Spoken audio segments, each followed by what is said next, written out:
एक ओंकार सतनाम करता पुरख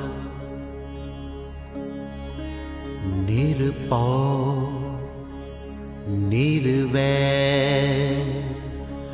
अकाल मूरत अजूनी सहवं गुर प्रसाद जप आद सच जुगाद सच है भी सच नानक होसी भी सच। सभी आमंत्रित वक्ताओं को मेरा सादर प्रणाम। जैसे कि हम जानते हैं कि जो ये श्री गुरु नानक देव जी का 550वां स्मरणोत्सव संस्कृति मंत्रालय भारत सरकार के द्वारा IGNC के सहयोग से मनाया जा रहा है, उसी के अंतर्गत आज इस ऑनलाइन व्याख्यान का आयोजन किया जा रहा है, जिसमें कि हमारा PGDAB कॉलेज जो दिल्ली विश्वविद्यालय से संबंधित है, उसके संयुक्त तत्वावधान में आज IGNC इंदिरा गांधी राष्ट्रीय कला केंद्र इस आयोजन को कर रहा है। इस आयोजन में हमारे व्याख्यान का विषय आज है श्री गुरु नानक देव की सामाजिक और दार्शनिक चेतना। इस विषय को हमारे बीच में उपस्थित वक्ता जो हैं श्रोताओं के सम्मुख रखेंगे। इसके लिए सर्वप्रथम मैं अध्यक्ष महोदय प्रोफेसर रजनीश कुमार शुक्ल जी का अभिनंदन करता हूं, स्वागत करता हूं कि वो जो है कुलपति हैं महात्मा गांधी अंतर्राष्ट्रीय हिंदी विश्वविद्यालय वर्धा से। सर आप पधारे, आपके लिए आपका बहुत बहुत स्वागत, अभिनंदन। और बीच वक्तव्य के लिए प्रोफेसर हरमोहिंदर सिंह बेदी जी अभी हमारे बीच में जुड़ने वाले हैं। सर कुलाधिपति हैं केंद्रीय विश्वविद्यालय हिमाचल प्रदेश के। इसके उपरांत जो है वक्ता के रूप में डॉक्टर रविंद्र कुमार गुप्ता जी, जो कि प्राचार्य हैं PGDAB कॉलेज दिल्ली विश्वविद्यालय से। सर का भी इस वेबिनार में हार्दिक स्वागत करता हूं मैं IGNC की तरफ से। और डॉक्टर मनीषा बत्रा, जो कि असिस्टेंट प्रोफेसर हैं मैत्रेयी कॉलेज दिल्ली विश्वविद्यालय के पंजाबी विभाग में। मैडम आपका हार्दिक स्वागत, अभिनंदन। और कार्यक्रम के संचालन हेतु हमारे बीच में उपस्थित हैं डॉक्टर हरीश अरोड़ा जी, जो कि PGDAB कॉलेज के हिंदी विभाग में अध्यक्ष के पद पर कार्यरत हैं। सर आपका स्वागत। इसी के साथ सभी विद्वानों का स्वागत करते हुए मैं माइक जो है डॉक्टर हरीश अरोड़ा जी को समर्पित करता हूं कि वो आगे की कार्यवाही का संचालन करें। धन्यवाद। धन्यवाद अरविंद जी। साथियों, पिछले काफी समय से इंदिरा गांधी राष्ट्रीय कला केंद्र संस्कृति मंत्रालय भारत सरकार के तत्वावधान में अनेक कार्यक्रमों का आयोजन गुरु नानक देव के इस स्मरणोत्सव पर, जिसे मैं प्रकाश पर्व सामान्य तौर पर कहता हूं, क्योंकि मैं मानता हूं कि बहुत सारे ऐसे महान भारत के अंदर महान ऐसे व्यक्ति हैं जिनका जन्म नहीं होता, बल्कि प्रकाश पर्व के रूप में वो अपने आप ही इस धरती पर अवतरित होते हैं। उन्हीं में से एक श्री गुरु नानक देव जी हैं, जिनके 550वें प्रकाशोत्सव पर्व पर लगातार आयोजित किए जाने वाले कार्यक्रमों की श्रृंखला में आज PGDAB कॉलेज सांधे के दिल्ली विश्वविद्यालय के इस संयुक्त सहयोग से हम जो कार्यक्रम आज आयोजित करने जा रहे हैं, उसका मुख्य विषय श्री गुरु नानक देव जी के सामाजिक और दार्शनिक चिंतन पर है। मुख्य आज के कार्यक्रम के अध्यक्ष हैं प्रोफेसर रजनीश कुमार शुक्ल जी। सामान्य तौर पर मैं सभी वक्ताओं का परिचय इसलिए पहले ही करा देना चाहता हूं ताकि जितने भी हमारे श्रोता लोग यहाँ पर उपस्थित हैं वे सभी उनसे परिचित हो जाएं।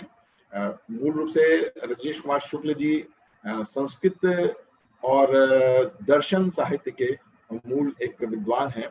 भारतीय जो जीवन दर्शन को भारतीय समाज तक पहुंचाने में और विश्व समाज तक पहुंचाने में उनकी जो भूमिका है, उसे हम नकार नहीं सकते। वे मानवीय मूल्यों और संस्कृति के एक पुरोधा विद्वान हैं। एक विशेष बात यह है कि केवल भारतीय दर्शन पर ही नहीं, बल्कि भारतीय दर्शन के साथ साथ पश्चिमी दर्शन पर भी इनकी गंभीर विचार दृष्टि ने इन्हें भारतीय संस्कृति और भारत के महान विचारकों पर चिंतन करने के लिए प्रेरित किया। मैं इनके साहित्य पढ़ रहा हूँ और बहुत सारे पिछले काफी समय से इनके व्याख्यान मुझे सुनने का अवसर मिला है। विशेष रूप से इन्हें बुद्ध ने, गांधी ने, अम्बेडकर ने, अरविंद ने जिस तरीके से प्रभावित किया, उनके विचारों ने जिस तरीके से प्रभावित किया, उनके व्याख्यानों में वो भारतीय दर्शन के नए दृष्टिकोणों को इसी कारण से स्थापित कर पाते हैं। इनकी बहुत सारी कृतियां हैं जिनमें मूल रूप से कांट का सौंदर्य शास्त्र है, अभिनव गुप्त संस्कृति और दर्शन है। एक विशेष पुस्तक का मैं आग्रह जरूर करूंगा कि सभी लोग उसे पढ़ें, गौरवशाली संस्कृति। ये भारत की संस्कृति को, भारत जीवन के मूल्यों को जिस रूप में प्रतिपादित करती है, वे अत्यंत ही महत्वपूर्ण कृति के रूप में हमारे सामने उभर कर आती है। स्वातंत्र्योत्तर भारतीय दार्शनिक पृष्ठभूमि के संदर्भ में इनकी पुस्तक जो है स्वातंत्र्योत्तर भारत में दार्शनिक पृष्ठभूमि, वह भी एक महत्वपूर्ण कृति के रूप में हमारे सामने उभर कर आती है। एक और पुस्तक है an introduction to western philosophy. वैसे तो इनकी अनेक कृतियां हैं, लेकिन इन सभी कृतियों का मूल जो सार है वो भारत और भारतीयता को लक्षित करता है। वर्तमान में आप महात्मा गांधी अंतर्राष्ट्रीय हिंदी विश्वविद्यालय वर्धा के कुलपति के दायित्व को निभा रहे हैं। मैं अपनी ओर से, पीजीडीएवी कॉलेज सांधे की ओर से और इंदिरा गांधी राष्ट्रीय कला केंद्र की ओर से आपका हार्दिक अभिनंदन करता हूं, हार्दिक स्वागत करता हूं। हमारे जो आज के कार्यक्रम के बीज वक्ता है प्रोफेसर हरमोहिंदर सिंह बेदी। आप सभी उनसे वैसे भी परिचित हैं। हिंदी और पंजाबी भाषाओं पर उनका पूर्ण अधिकार है। मेरा उनसे परिचय आज से नहीं है। जब वे अमृतसर के गुरु नानक देव विश्वविद्यालय के हिंदी विभाग में प्रोफेसर और विभागाध्यक्ष थे, तब से मेरा उनसे परिचय है। वर्तमान में वो हिमाचल प्रदेश केंद्रीय विश्वविद्यालय के कुलाधिपति के रूप में सेवारत हैं और भारत सरकार के अनेक संस्थानों में, जिनमें भारतीय सामाजिक विज्ञान अनुसंधान परिषद हो या राष्ट्रीय जो अल्पसंख्यक मंत्रालय हो, उन सभी की निगरानी समितियों में या अन्य समितियों में लगातार पूरी तरह से जुड़े हुए हैं। वर्ष 2012 से 2014 तक पंजाबी विश्वविद्यालय पटियाला के प्रोफेसर एमिरेटस के रूप में भी उन्होंने अपना महत्वपूर्ण योगदान दिया है। वे भारत के राष्ट्रपति द्वारा 2017 में हिंदी से भी सम्मान से सम्मानित किए जा चुके हैं। इसके अतिरिक्त अनेक सम्मानों से सम्मानित प्रोफेसर हरमोहिंदर सिंह बेदी जी आज हमारे साथ जुड़ चुके हैं। मैं उनका भी हार्दिक स्वागत, हार्दिक अभिनंदन करता हूँ।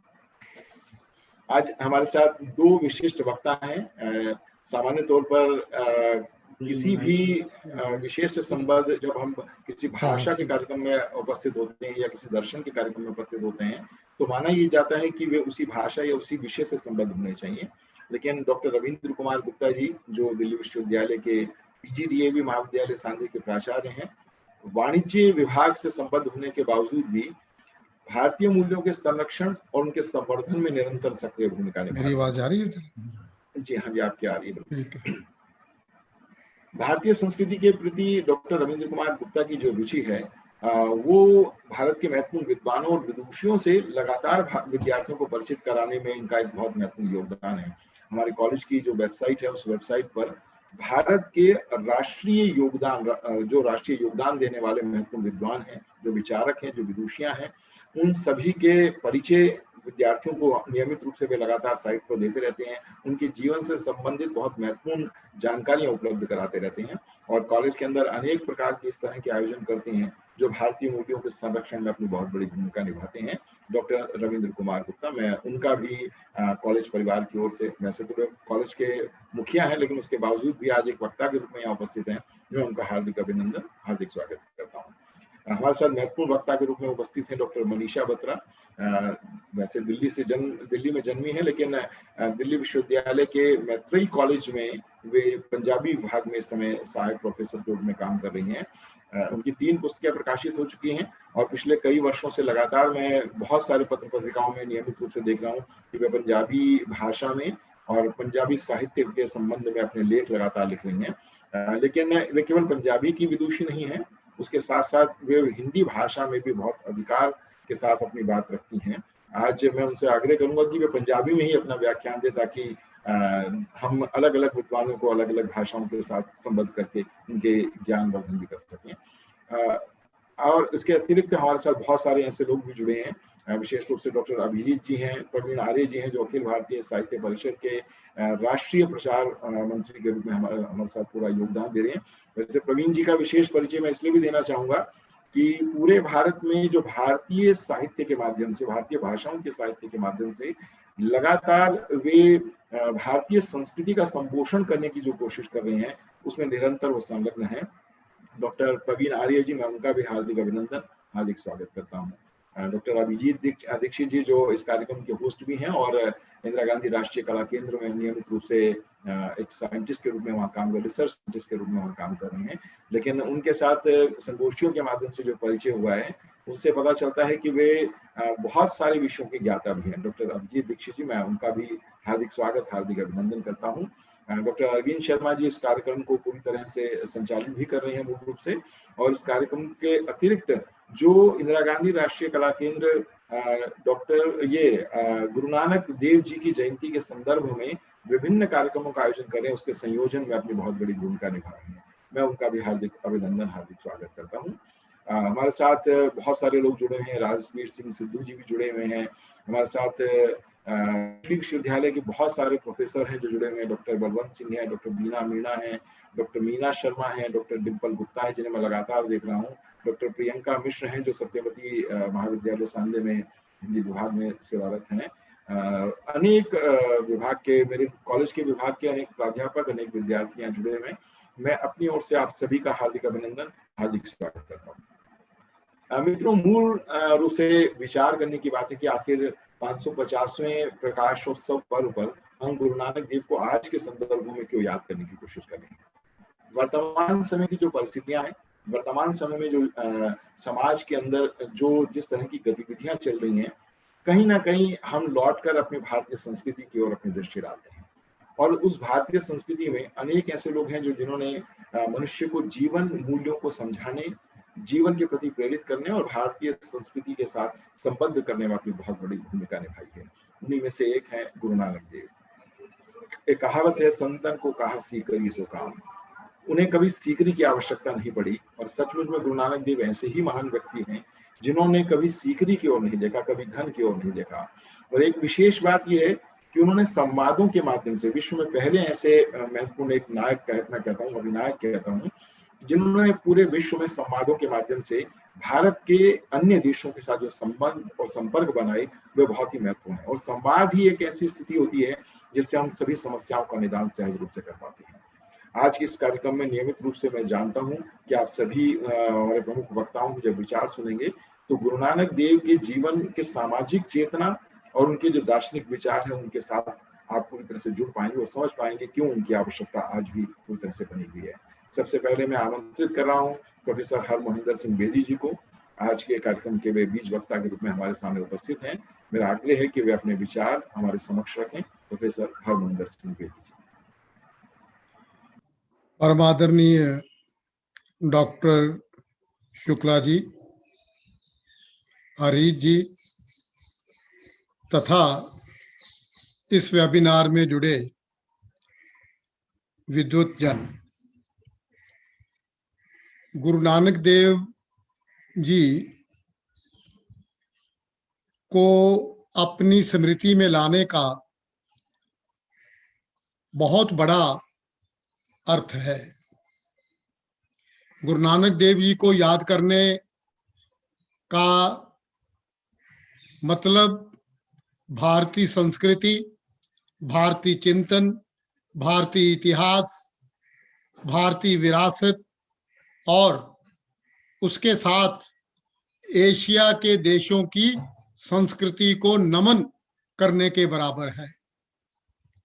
गुरु नानक देव जी का समय, जब गुरु नानक देव जी ने अवतार धारण किया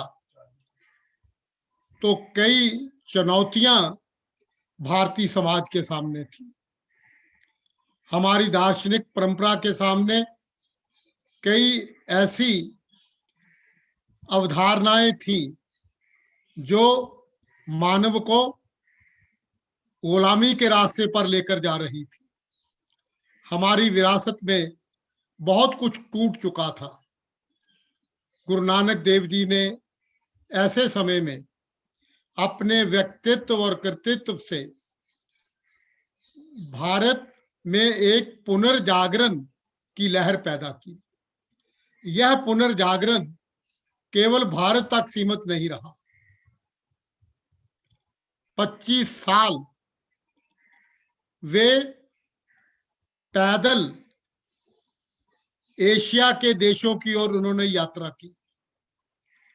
भारत के सभी बड़े धार्मिक तीर्थ स्थानों पर गुरु नानक देव जी खुद चल कर गए और उस समय के बड़े बड़े धार्मिक, सांस्कृतिक, समाज को प्रभावित करने वाले प्रत्येक वर्ग के मुखिया के साथ उन्होंने संवाद किया।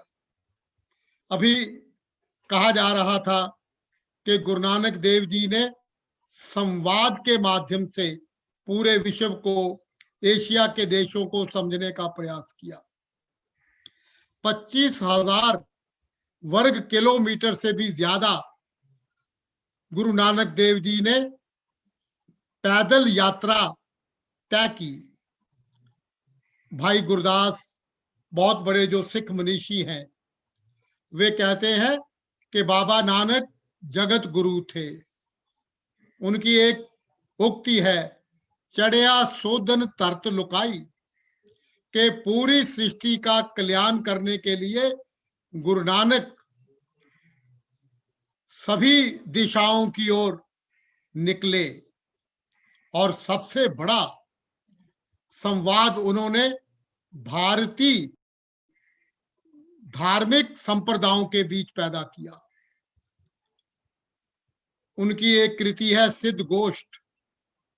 सिद्धों, नाथों, योगियों के साथ उन्होंने संवाद किया।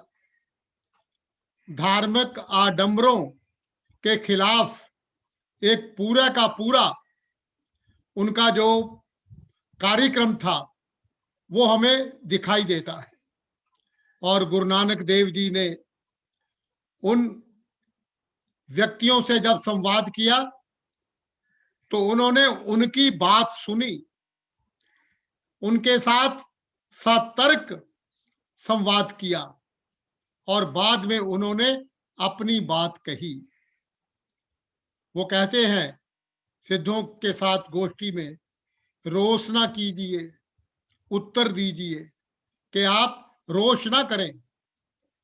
जो मेरे प्रश्न हैं या आपके प्रश्न हैं उनका शांतिपूर्वक उत्तर दें। डॉक्टर वाइस चांसलर शुक्ला साहब बैठे हैं। सुनीति कुमार चैटर्जी जो बहुत बड़े भाषा विज्ञानी हैं, उनका मत है कि मध्यकाल में गुरु नानक देव जी संवाद भाषा का सृजन कर रहे थे और इस भाषा में ये सभी धर्मों, वर्गों और सभी भाषाओं के शब्द को सहज रूप में वो संवाद करते समय उनका इस्तेमाल करते थे। जहां जाते थे वहां की वेशभूषा, वहां की भाषा, वहां का रहन सहन, वहां का धार्मिक परिवेश को अच्छी तरह से समझकर वह अपनी बात कहते थे।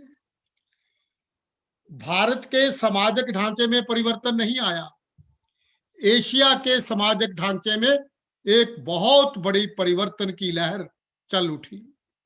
और दूसरी ओर आप देखिए, गुरु नानक ने संवाद रचाया, विभिन्न धर्मों के बड़े बड़े व्यक्तियों को अपनी बात, अपना चिंतन, अपना गुरुमत दर्शन वह खुद उनके पास लेकर गए और जहां जिस ढंग, जिस पद्धति की जरूरत पड़ी, गुरु नानक ने वही तरीका अपनाया।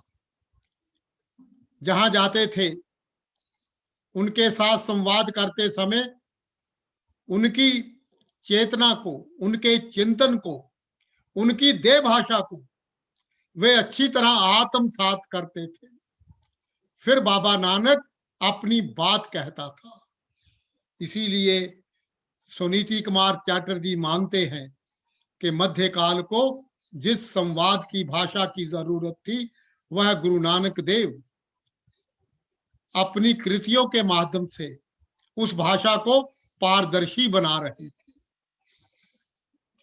दूसरा उनकी देन देखिए कि उन्होंने जो भी बात, जो भी चिंतन विश्व के सामने रखा, उसके पीछे उनका व्यवहारिक ज्ञान, उनके आदर्श और उनकी तर्क शैली थी। अपने अंतिम, जब वह करतारपुर आए, हम सब करतारपुर का नाम जानते हैं, 18 वर्ष वह करतारपुर में रहे और अपने हाथ से काम करते रहे, खेती करते थे, अपने घर के लिए अनाज पैदा करते थे और पूरा 18 वर्ष एक श्रमिक के रूप में, एक किसान के रूप में और एक उस व्यक्ति के रूप में जो व्यक्ति श्रम से अपनी कमाई करता है, तब उन्होंने कहा, अपनी जिंदगी में ढालकर तब उन्होंने कहा, किर्त करो, कर्म, कर्म पर बल दिया। और फिर उन्होंने कहा कि वंड छको, जो कुछ आपने अपनी मेहनत से पैदा किया है उसे अपने भाई बंधुओं के साथ बांटें। और तीसरा बहुत बड़ा सिद्धांत, नाम जपो, प्रभु की रजा में, प्रभु की इच्छा में, प्रभु के चिंतन को समर्पित हो जाओ। मुझे याद आते हैं मूल भारत के वे बंगाल के रहने वाले अर्थशास्त्री जिन्होंने द पुअर इकोनॉमिक्स किताब लिखी, और द पुअर इकोनॉमिक्स किताब में उन्होंने कहा कि एशिया के देश तब तक विकास नहीं कर सकते जब तक वह श्रम के महत्व को नहीं समझते।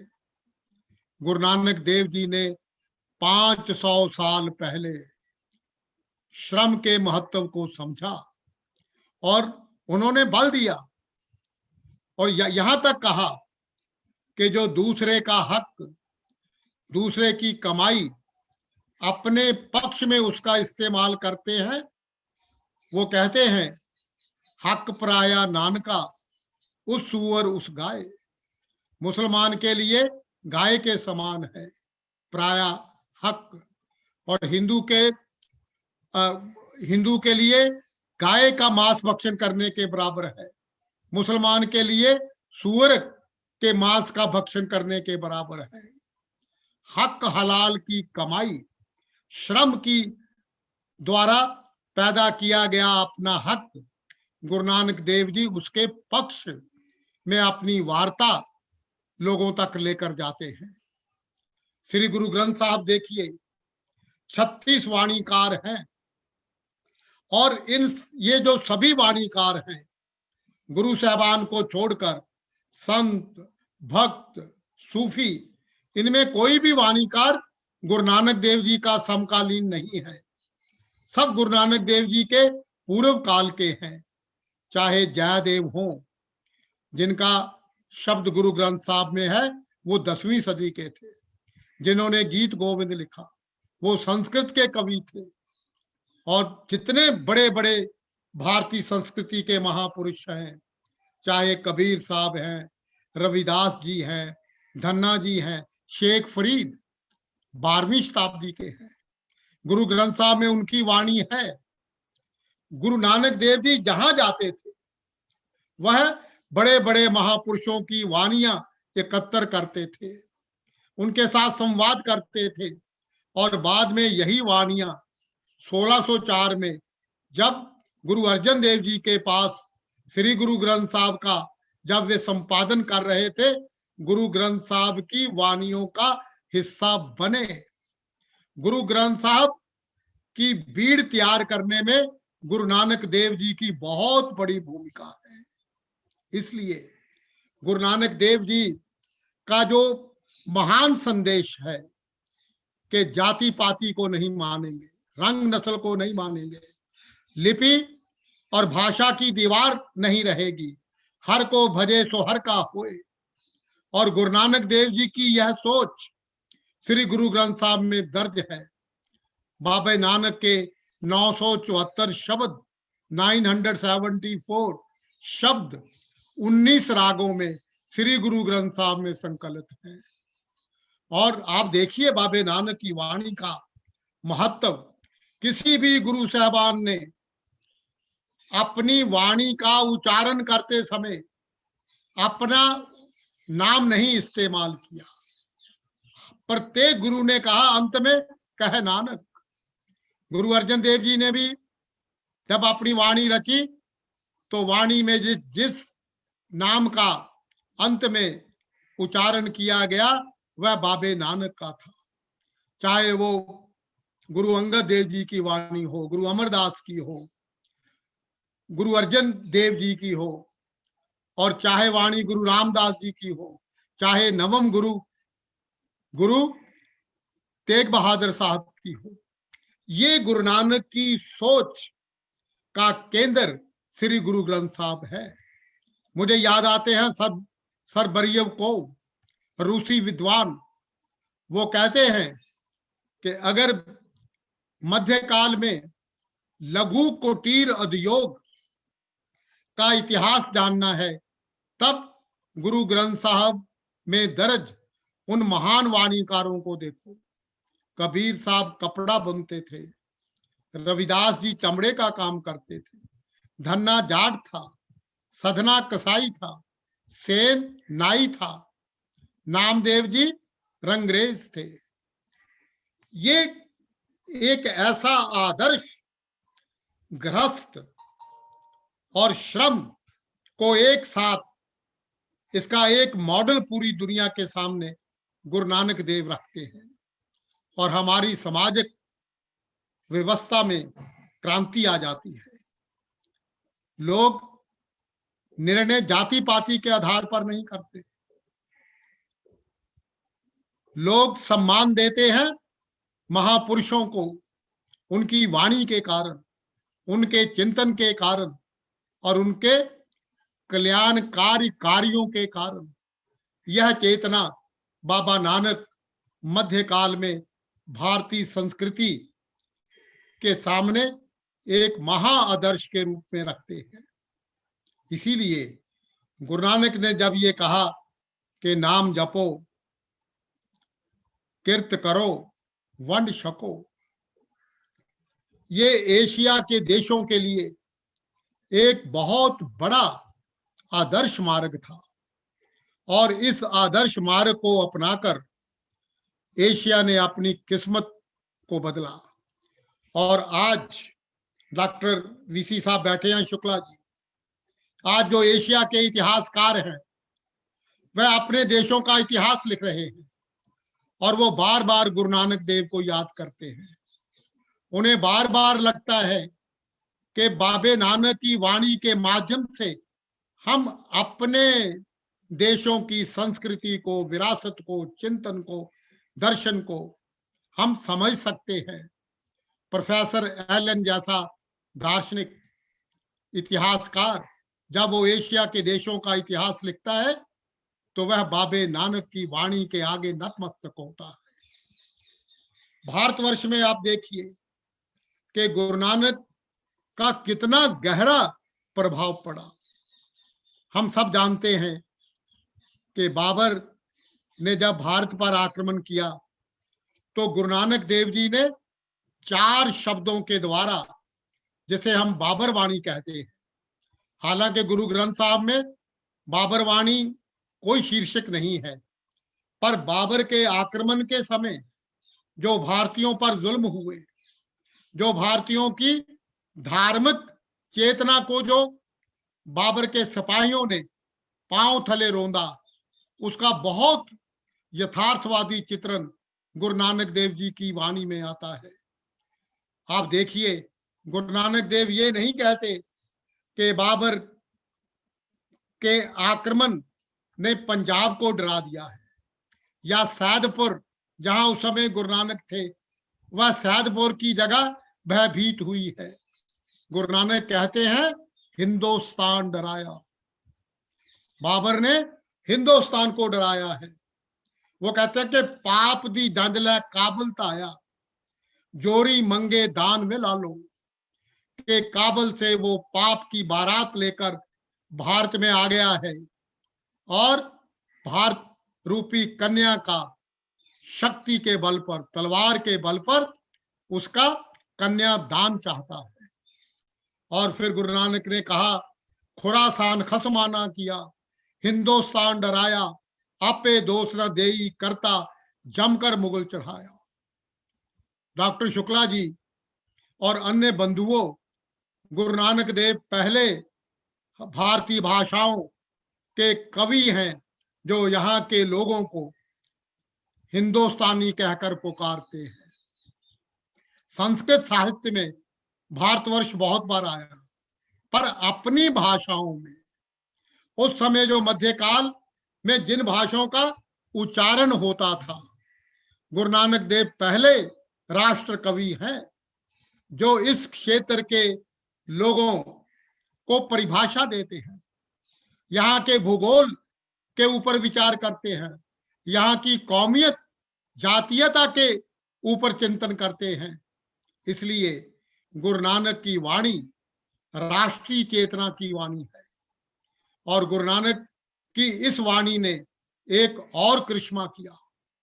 लोगों का इतना मनोबल बढ़ा कि जब गुरु नानक ने बाबर के आक्रमण का विरोध किया, बहुत साफ साफ शब्दों में बाबर के आक्रमण से हुई तबाही का चित्रण किया, और उसके बाद आप देखिए जितने भी आक्रमणकारी भारतवर्ष पर जिन्होंने आक्रमण किया, लोगों ने डटकर उनका मुकाबला किया। जो असली बात है, धर्मांतरण की लहर रुक गई। बाबे नानक ने जब ये कहा कि अपनी भाषा बोलो, अपने धर्म में पक्के रहो, अपनी संस्कृति का अनुसरण करो, अपने धार्मिक विरासत के प्रति जागरूक हो जाओ, यह जो जागरूकता थी, इसे डॉक्टर राधा कृष्णन कहते हैं कि बाबे नानक की वाणी ने एक पुनर्जागरण की लहर पूरे भारतवर्ष में चला दी। डॉक्टर राधा कृष्णन कहते हैं कि भारतीय संस्कृति के उन आयामों पर गुरु नानक सक्रिय होते हैं जिनकी गति कहीं ना कहीं धार्मिक आडंबरों के कारण, पाखंडों के कारण रुक गई थी, और गुरु नानक देव अपनी वाणी के माध्यम से उस गति को तीव्रता प्रदान करते हैं।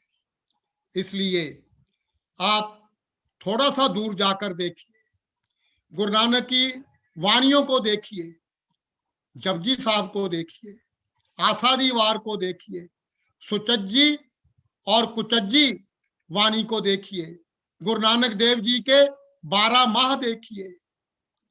आपको पूरा जो जिसे हम कभी सपत सिंधु कहते थे, पंचनद कहते थे, जो बाद में पंजाब हुआ, उसके दुख दर्द, उसकी प्रकृति, उसकी फसलें, उसके फल फूल, उसकी वनस्पति गुरु नानक वाणी में हमें लहराती हुई दिखाई देती है। और पूरा जो पंजाब का एक महाबिंब है, वो ऋग्वेद के बाद गुरु नानक वाणी में महाबिंब का रूप प्रदान होता है उस बिंब को, और पूरा विश्व गुरु नानक की चेतना के साथ जुड़ जाता है। हम बार बार कहते हैं कि भारत विश्व गुरु बनेगा। अगर भारत को सचमुच विश्व गुरु बनना है, भाई गुरदास तो पहले ही कह चुके हैं कि गुरु नानक जगत गुरु हैं। गुरु नानक इस धरती के दुख दर्दों को दूर करने के लिए 25 साल पैदल यात्रा करते हैं, और उनका दार्शनिक चिंतन देखिए। 4 उदासियां गुरु नानक देव जी की हैं। पहली उदासी से जब वह बाहर आए और लोगों ने पूछा हमारे लिए क्या संदेश है, गुरु नानक ने कहा, ना को हिंदू ना मुसलमान, सब इंसान हैं। ये धर्म और ये जाति पाति का जो पिंजरा है, इस पिंजरे से बाहर निकलो और मानव की एक ही जाति है। यह संदेश था गुरु नानक की पहली उदासी का। और बाबे नानक के साथ जो उनके सहयोगी थे, साथी थे, वे थे भाई मर्दाना, मुसलमान धर्म से जुड़े हुए थे।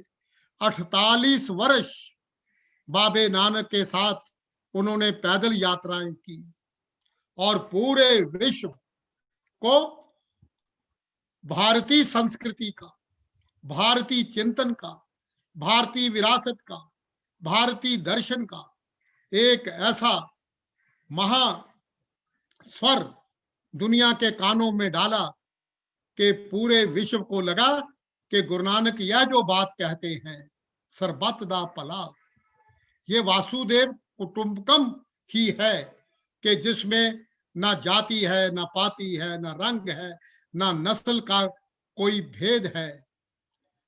डॉक्टर शुक्ला जी जानते हैं कि भक्ति आंदोलन का अगर कोई आज हमारे पास सामाजिक सांस्कृतिक कोई बहुत बड़ा डॉक्यूमेंट है, दस्तावेज है, तो वह श्री गुरु ग्रंथ साहब में संकलित वाणियां हैं।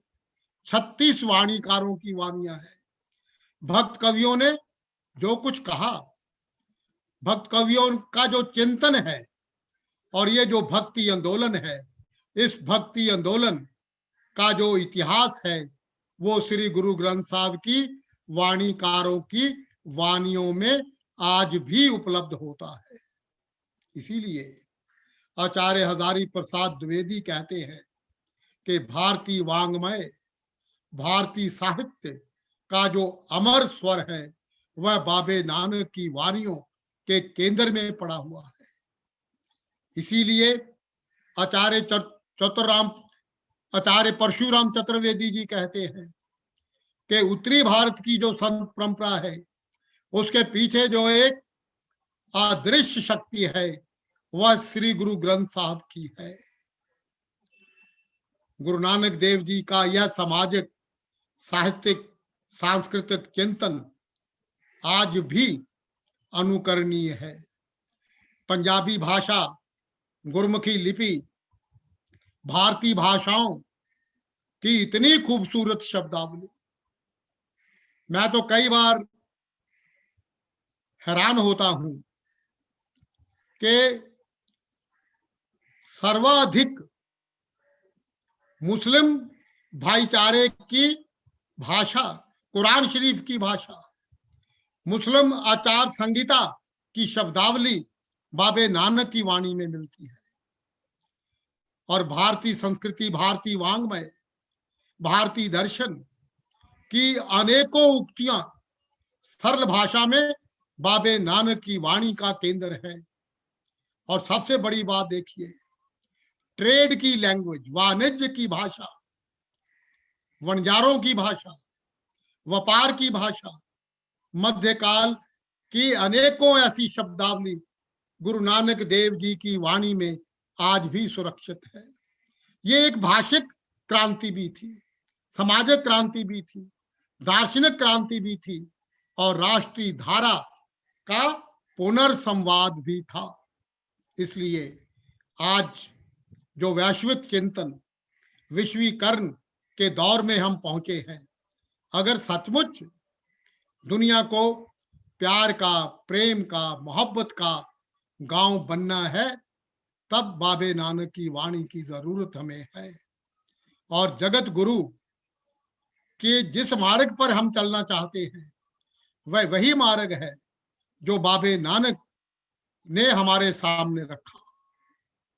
मैं ऐसे बड़े महापुरुष पर कुछ शब्द कहकर खुद को भी सौभाग्यशाली मानता हूं। मैं मंत्रालय का, डॉक्टर शुक्ला जी का, बहुत बड़े विद्वान हैं, बहुत बड़े दार्शनिक हैं, मुझे तो बहुत कुछ सीखने को मिलता रहता है। तो ऐसे मित्रों के साथ अपनी बात कहकर मुझे बहुत संतुष्टि हुई। आप सबका बहुत बहुत आभार। धन्यवाद प्रोफेसर हरमोहिंदर सिंह बेदी जी। आपने सही कहा कि गुरु नानक की जो वाणी है वो राष्ट्रीय चेतना की वाणी है। मुझे याद है गुरु गोविंद सिंह जी पर जब मैं शोध कार्य कर रहा था तो उसमें एक पंक्ति आई थी, मिटी तुंद जग चानन होया। ये समस्त प्रकाश जो दिव्यता का प्रकाश है वो किसी दिव्य आत्मा के इस धरती पर अवतरित होने के उपरांत ही आता है, और ऐसा ही महसूस हुआ जब गुरु नानक देव जी यहाँ धरती पर अवतरित हुए। और ये आश्चर्य है कि गुरु नानक देव जी से लेकर गुरु ग्रंथ साहिब की वाणी तक समस्त जो एक दिव्य ज्योति हमें प्रज्वलित होती हुई दिखाई देती है हर गुरु के मध्य, वह पूरे मध्यकालीन साहित्य के संत कवियों में कहीं ना कहीं उसकी छाया निरंतर विद्यमान रहती है। ये अद्भुत संयोग ही है कि मध्यकाल में समस्त संत कवियों ने अपने जो विचार रखे, वे सभी विचार कहीं ना कहीं भारतीय संस्कृति के पोषक हैं, भारतीय समाज को एक दर्शन और एक चेतना देने वाले विचार। उसमें गुरु नानक देव जी का एक महान योगदान रहा है। अब मैं आमंत्रित कर रहा हूं डॉक्टर मनीषा बत्रा जी को कि वे आए और गुरु नानक देव जी के दार्शनिक विचारों के संबंध में अपने विचार रखें, क्योंकि गुरु नानक देव जी ने अपने दार्शनिक विचारों में जहां परमात्मा का, सगुण ब्रह्म का, निर्गुण ब्रह्म का, सगुण और निर्गुण ब्रह्म के संयोजन का समस्त विचारों का जो विचार हमारे सम्मुख रखे, समस्त दार्शनिक विचारों को जिस तरह से प्रस्तुत किया, वे वास्तव में भारतीय दर्शन को एक विकास की ओर ले जाने में कर रहा हूँ डॉक्टर मनीषा बत्रा को वे आए और अपने विचार हमारे सम्मुख रखें। जी नमस्कार सबको। मेरे लिए मैं पंजाबी में ही बात करना चाहूंगी। वैसे तो मैं हिंदी में भी बोल सकती थी, पर मेरे को लगता है कि मैं अगर पंजाबी में बात करूं तो गुरु नानक देव जी के बहुत ज्यादा करीब महसूस करती हूँ अपने आप को। तो मेरे लिए बहुत माण वाली गल है कि आज जो मैं विभिन्न संस्थावां दी राष्ट्र पद्धरी शख्सियतां ਦੇ ਨਾਲ ਹੀ ਇੱਕ ਮੰਚ ਤੇ ਮੌਜੂਦ ਹਾਂ, ਜਿਨ੍ਹਾਂ ਵਿੱਚੋਂ ਅੱਜ ਦੀ ਪ੍ਰਧਾਨਗੀ ਕਰਨ ਵਾਲੇ ਪ੍ਰੋਫੈਸਰ ਰਜਨੀਸ਼ ਕੁਮਾਰ ਸ਼ੁਕਲ ਅਤੇ ਪ੍ਰੋਫੈਸਰ ਹਰਮੋਹਿੰਦਰ ਸਿੰਘ ਬੇਦੀ, ਜਿਨ੍ਹਾਂ ਨੇ ਬਹੁਤ ਹੀ ਖੂਬਸੂਰਤ ਵਿਚਾਰਾਂ ਨਾਲ ਸਾਨੂੰ ਗਿਆਨਵਾਨ ਕੀਤਾ ਹੈ। ਇਸ ਦੇ ਨਾਲ ਹੀ ਪਹਿਲੇ ਤਾਂ ਮੈਂ ਧੰਨਵਾਦ ਪ੍ਰਗਟ ਕਰਨਾ ਚਾਹਾਂਗੀ ਇੰਦਰਾ ਗਾਂਧੀ ਰਾਸ਼ਟਰੀ ਕਲਾ ਕੇਂਦਰ ਦਾ, ਸੱਭਿਆਚਾਰ ਮੰਤਰਾਲੇ ਭਾਰਤ ਸਰਕਾਰ ਦਾ, ਤੇ ਨਾਲ ਹੀ PGDAV ਕਾਲਜ ਦੇ ਪ੍ਰਿੰਸੀਪਲ, ਖਾਸ ਤੌਰ ਤੇ ਜਿਹੜਾ ਕਿ ਮੇਰੇ ਬਹੁਤ ਵੱਡੇ ਧੰਨਵਾਦ ਦੇ ਪਾਤਰ ਨੇ डॉक्टर रविंद्र कुमार गुप्ता जी, जिन्होंने समय समय ते अपने कॉलेज विच बहुभाषाई जिहड़े प्रोग्राम का आयोजन किया, ते नाल खास तौर ते साडी पंजाबी भाषा नूं एक खास मुकाम और खास अहुदा भी दिता। हुण भी मैं पिछले टाइम जदों PGDAV इवनिंग कॉलेज ने एक इंटरनेशनल कॉन्फ्रेंस करवाया सीगा गुरु नानक देव जी दे उत्ते, ਤੇ ਮੈਂ ਵੀ ਉਹਦਾ ਪਾਰਟ ਸੀਗੀ, ਤੇ ਮੈਂ ਉਹਦੇ ਲਈ ਖਾਸ ਤੌਰ ਤੇ ਉਸ ਵਕਤ ਡਾਕਟਰ ਸਾਹਿਬ ਨੂੰ ਧੰਨਵਾਦ ਨਹੀਂ ਦੇ ਪਾਈ ਸੀ, ਪਰ ਮੈਂ ਅੱਜ ਜ਼ਰੂਰ ਪ੍ਰਗਟ ਕਰਨਾ ਚਾਹੂੰਗੀ ਕਿ ਉਸ ਕਾਨਫਰੰਸ ਦੇ ਨਾਲ ਨਾਲ ਅੱਜ ਦੇ ਪ੍ਰੋਗਰਾਮ ਲਈ। ਤੇ ਨਾਲ ਹੀ ਮੈਂ ਡਾਕਟਰ ਹਰੀਸ਼ ਅਰੋੜਾ ਜੀ ਦੀ ਵੀ ਬਹੁਤ-ਬਹੁਤ ਧੰਨਵਾਦੀ ਹਾਂ, ਜਿਨ੍ਹਾਂ ਨੇ ਮੈਨੂੰ ਪੰਜਾਬੀ ਭਾਸ਼ਾ ਨਾਲ ਹਮੇਸ਼ਾ ਹਿੰਦੀ ਭਾਸ਼ਾ ਨਾਲ ਜੋੜ ਕੇ ਪੰਜਾਬੀ ਭਾਸ਼ਾ ਨੂੰ ਸਾਹਮਣੇ ਰੱਖਿਆ ਹੈ। ਤੇ ਅੱਜ ਮੈਂ ਜਿਹੜੇ ਵਿਚਾਰ ਪੇਸ਼ ਕਰਨਾ ਚਾਹੂੰਗੀ, ਮੈਂ ਉਸਨੂੰ ਇੱਕ ਮॉडल ਦੇ ਤੌਰ ਤੇ ਪੇਸ਼ ਕੀਤਾ ਹੈ। ਜਿਵੇਂ ਕਿ ਜਿੱਥੇ ਦਰਸ਼ਨ ਹੈ ਉੱਥੇ ਤਰਕ ਵੀ ਹੈ, ਉੱਥੇ ਨੈਤਿਕਤਾ ਵੀ ਹੈ ਤੇ ਨਾਲ ਚਿੰਤਨ ਵੀ ਹੈ, ਔਰ ਇਹ ਸਾਰੀਆਂ ਚੀਜ਼ਾਂ ਸਾਮੂਹਿਕ ਤੌਰ ਤੇ ਸਾਨੂੰ ਗੁਰੂ ਨਾਨਕ ਦੇਵ ਜੀ ਦੀ ਬਾਣੀ ਤੋਂ ਮਿਲਦੀਆਂ ਨੇ। ਇਹਨਾਂ ਸਾਰੀਆਂ ਗੱਲਾਂ ਨੂੰ ਧਿਆਨ ਵਿੱਚ ਰੱਖਦੇ ਹੋਏ ਮੈਂ ਆਪਣੇ ਜਿਹੜੇ ਵਿਚਾਰ ਜਿਹੜੇ ਪੇਸ਼ ਕੀਤੇ ਉਹਨਾਂ ਨੂੰ ਇੱਕ ਮॉडल ਦੇ ਤੌਰ ਤੇ ਇੱਕ ਟਾਈਟਲ ਦਿੱਤਾ ਹੈ, ਜਿਸ ਦਾ ਨਾਮ ਹੈ ਉੱਤਰ ਆਧੁਨਿਕ ਪ੍ਰਸੰਗ ਵਿੱਚ ਗੁਰੂ ਨਾਨਕ ਬਾਣੀ।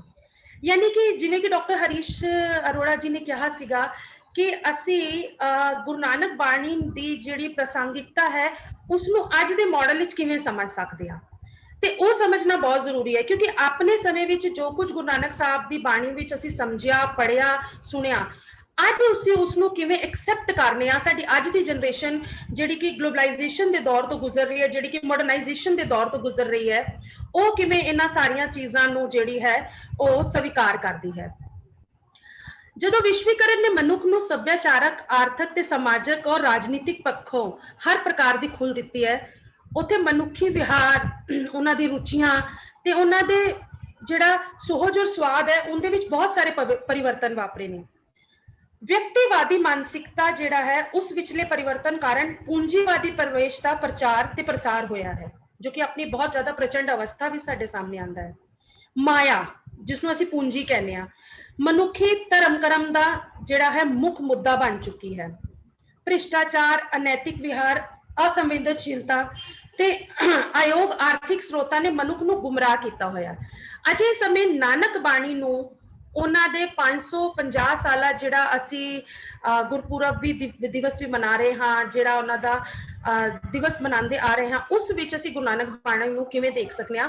ਤੇ ਇੱਥੇ ਮੈਂ ਜਿਹੜੀ ਸ਼ੁਰੂਆਤ ਕੀਤੀ ਹੈ, ਮੈਂ ਨਾਨਕ ਨੂੰ 3 ਕੈਟਾਗਰੀ ਵਿੱਚ ਵੰਡਿਆ ਹੈ। ਪਹਿਲਾ ਨਾਨਕ, ਦੂਜਾ ਬਾਬਾ ਨਾਨਕ, ਜਿਨ੍ਹਾਂ को ਅਸੀਂ ਬਾਬਾ ਨਾਨਕ, ਜਿਸ ਨੂੰ ਕੁਝ ਲੋਕ ਹਾਲੇ ਵੀ ਬਾਬਾ ਨਾਨਕ ਕਹਿ ਕੇ ਸਮਝਦੇ ਆ, ਤੇ ਗੁਰੂ ਨਾਨਕ। ਮੈਂ ਇਹਨਾਂ ਤਿੰਨਾਂ ਨੂੰ ਇੱਕ ਸਫ਼ਰ ਦੇ ਤੌਰ ਤੇ ਦੇਖਿਆ। ਇਹਨਾਂ ਸਫ਼ਰ ਦੇ ਦੌਰਾਨ ਜਿਹੜੀਆਂ ਚੀਜ਼ਾਂ ਵਿੱਚ ਪਰਿਵਰਤਨ ਆਇਆ, ਉਸ ਦੀਆਂ ਸਿੱਖਿਆਵਾਂ, ਉਸ ਦੀ ਪ੍ਰਾਸੰਗਿਕਤਾ ਨੂੰ ਉਭਾਰਨ ਦੀ ਕੋਸ਼ਿਸ਼ ਕੀਤੀ ਹੈ। ਉਹਨਾਂ ਜਿਹੜਾ ਕਿ ਅਸੀਂ ਦੇਖੀਏ ਕਿ ਗੁਰੂ ਨਾਨਕ ਸਾਹਿਬ ਉੱਚੀ ਸੁੱਚੀ ਤੇ ਬਹੁਪੱਖੀ ਸ਼ਖਸੀਅਤ ਦੇ ਮਾਲਕ ਸਨ।